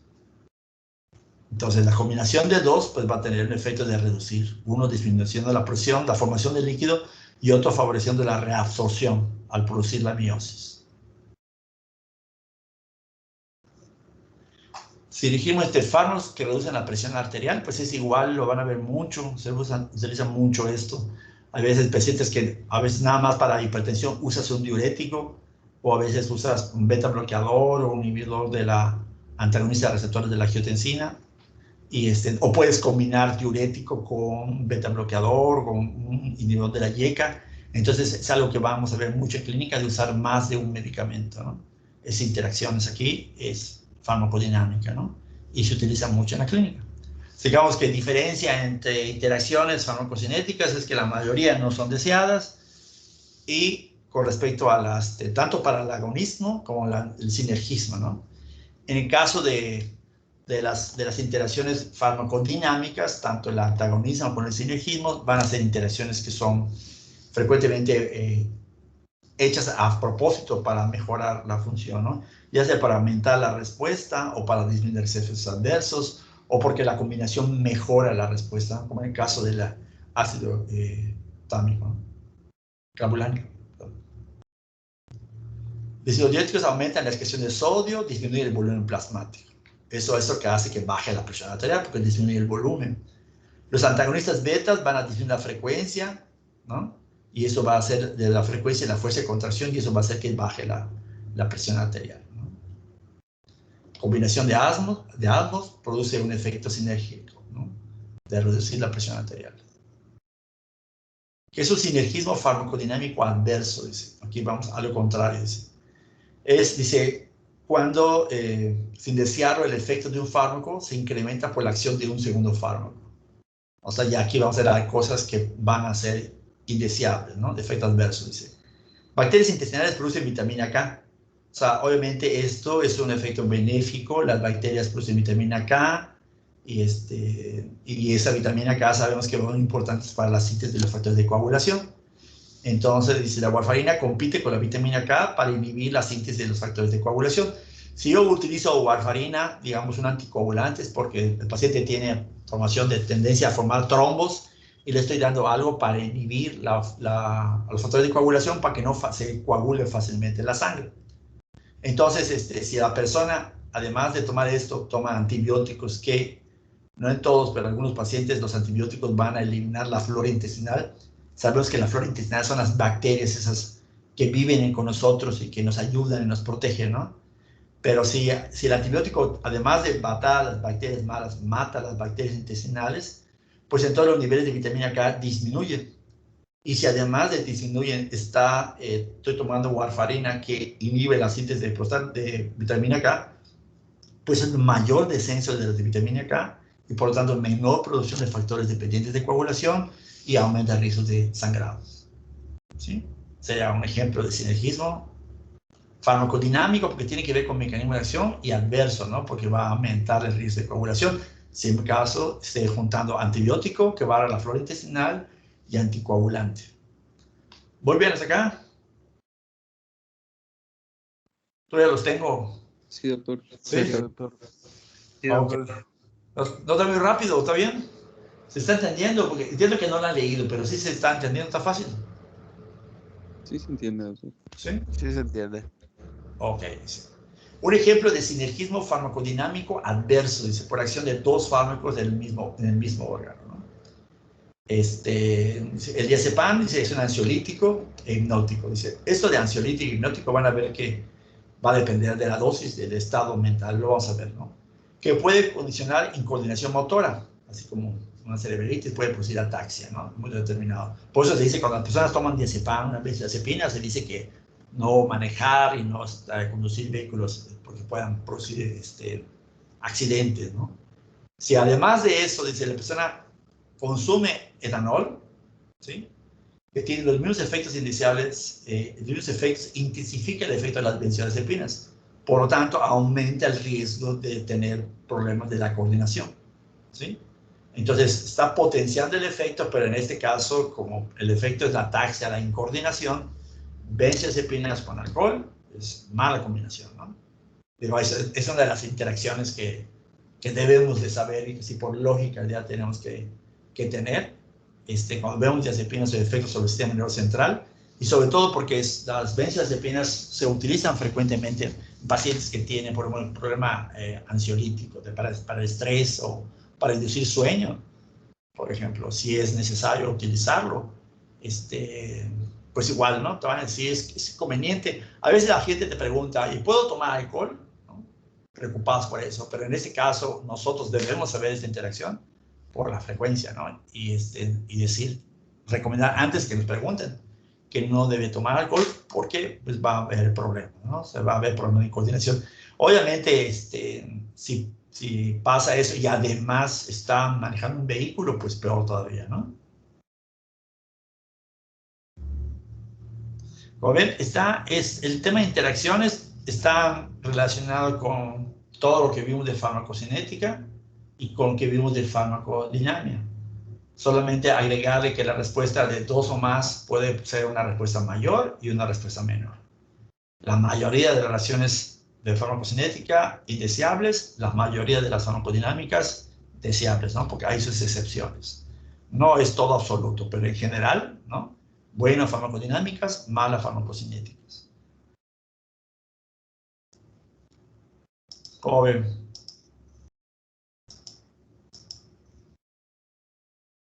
Doctor, entonces ya vimos todo el tema de interacciones.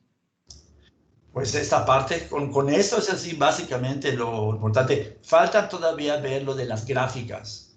Ah, ok. En la clase de farmacometría se ve cómo es un antenel competitivo, qué es la parte de cómo se ve la afinidad, la actividad intrínseca, el efecto máximo, la potencia, competitivo, no competitivo. Eso está en la parte de gráficas. Ok, y por ejemplo, mañana, ¿qué veríamos? Perdón. Sí, mañana, sigue lo que es farmacometría, que esto, recuerdo, es poquito, ¿eh? No es mucho. Ya si tenemos la definición, es poco esto. Y voy a tratar, vamos a ver si puedo ver reacciones adversas. Pero les digo, no les voy a poner la evaluación hasta después. Ok. Vale, para que no saturarlos y chocarles todo, ¿no? Y lo que quiero es que lo estudien. Sí, sí, como que me siento presionado para que terminen y podamos ver la parte de la práctica, porque la práctica va a ver, tenemos que ver, cuando menos esa de farmacometría, porque con la práctica vamos a hablar conceptos de varios temas anteriores, ¿sí? Entonces, ya viendo farmacometría, ya podemos ver la parte de la práctica. Pero entonces intentaré ver algo de reacciones adversas. Si no podemos ver todo, ponemos una parte. Para que al final, mi intención es que la primera semana hábil de abril, si nos queda nada más terminar reacciones, por fases de la evaluación, pues podamos ver fase de evaluación y ver un día lo de el ADA 1, que les digo que ya les pediré que tengan sus hojas de papel semilogarítmico y hagamos el inicio entre nosotros, como si fuera el laboratorio. Lo que hacía era, les iba explicando lo que había que hacer, les digo que hagan las gráficas, ve la muestra, lo vamos retroalimentando entre todos, vamos viendo más o menos cuáles son sus resultados, cuál es la gráfica, cuáles son las conclusiones que pueden decir para la interpretación de la gráfica. Lo oímos todos y al final pues hacemos el reporte del ADA. Es en equipo. Es otra cosa que necesito que me den una... ¿cuántos son? ¿Cuántos son? 25, 26. Grupos de a 5. Van a ver, son 5 experimentos. Cada quien va a tener que trabajar un experimento. Entonces, grupos de a 5. En uno va a ser un grupo de a 6. Entonces, si me pudieran dar, por ejemplo, a través de Carlos, y que le pudieran dar nombres de los grupos para que Carlos me mande a mi correo los grupos y yo pueda en la plataforma hacer los grupos para cuando cuando hago los grupos para el reporte, cuando uno de los grupos sube la práctica y pongo la calificación, esa calificación va a ir para todo el grupo, ¿sí? Pero tengo que hacer los grupos, entonces te diría, pues si se puede antes del viernes que definan sus grupos para que yo haga en la plataforma los grupos y ya cuando regresemos de vacaciones, esperemos la última sesión y la sesión de la práctica, podamos definir esto, ¿no? En la práctica, cuando discutimos los de la práctica, van a ver que voy a preguntar muchas cosas de las clases previas. Por eso nos puede servir como una especie de repaso.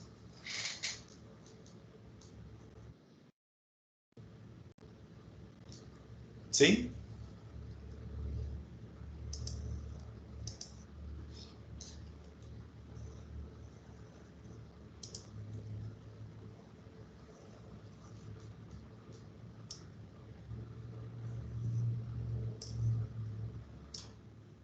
Dice, hay examencitos de interacción farmacológica y farmacometría, es que me revolví. Ok.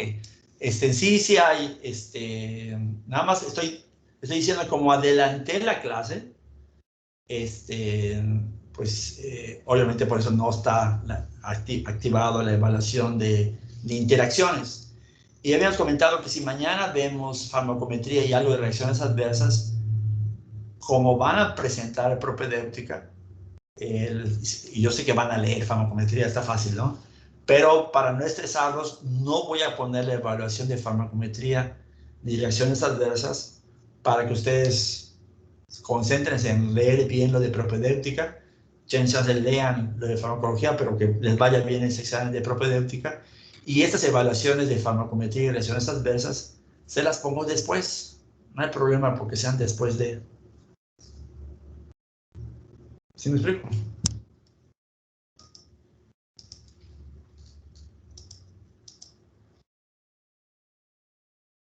Ok, muy bien, Erika. ¿Algún comentario más? Doctor, yo tengo una duda, pero no es sobre el tema. De hecho, le mandé un correo sobre un inconveniente que tengo. No sé si lo leyó. Sí, me mandaron varios.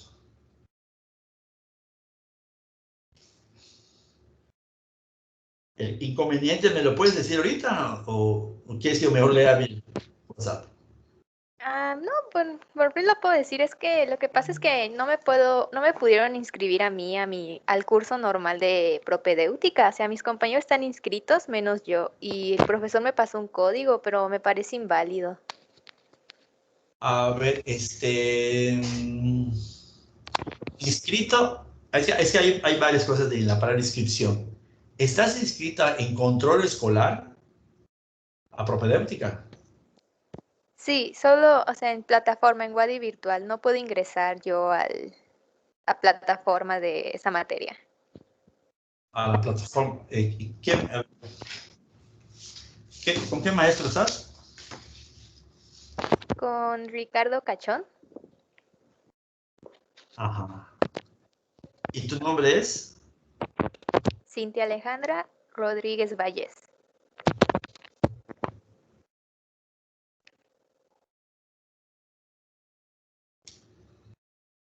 Ok, o sea, a la plataforma de Wadi virtual, ¿no? De tu profesor. Ajá. No te puedes escribir. Ok. Ahorita lo checo. Sí se inscribieron a la plataforma para la evaluación. Ahí sí te pudiste inscribir. Sí, ahí sí pude. Ok. Ahorita checo esto. Y al ratito te digo qué pasó. ¿Sale? Ok, doctor, gracias. Hasta luego.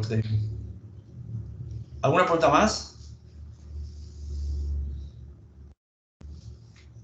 No, doctor. Ok. Entonces, nos vemos mañana a la 1. ¿Sale? Que estén bien. Doctor. Buenas tardes. Hasta luego. Que estén bien. Hasta luego. Buenas tardes. Buenas tardes. Hasta Adiós. luego, doctor. Adiós, adiós. Gracias, doctor.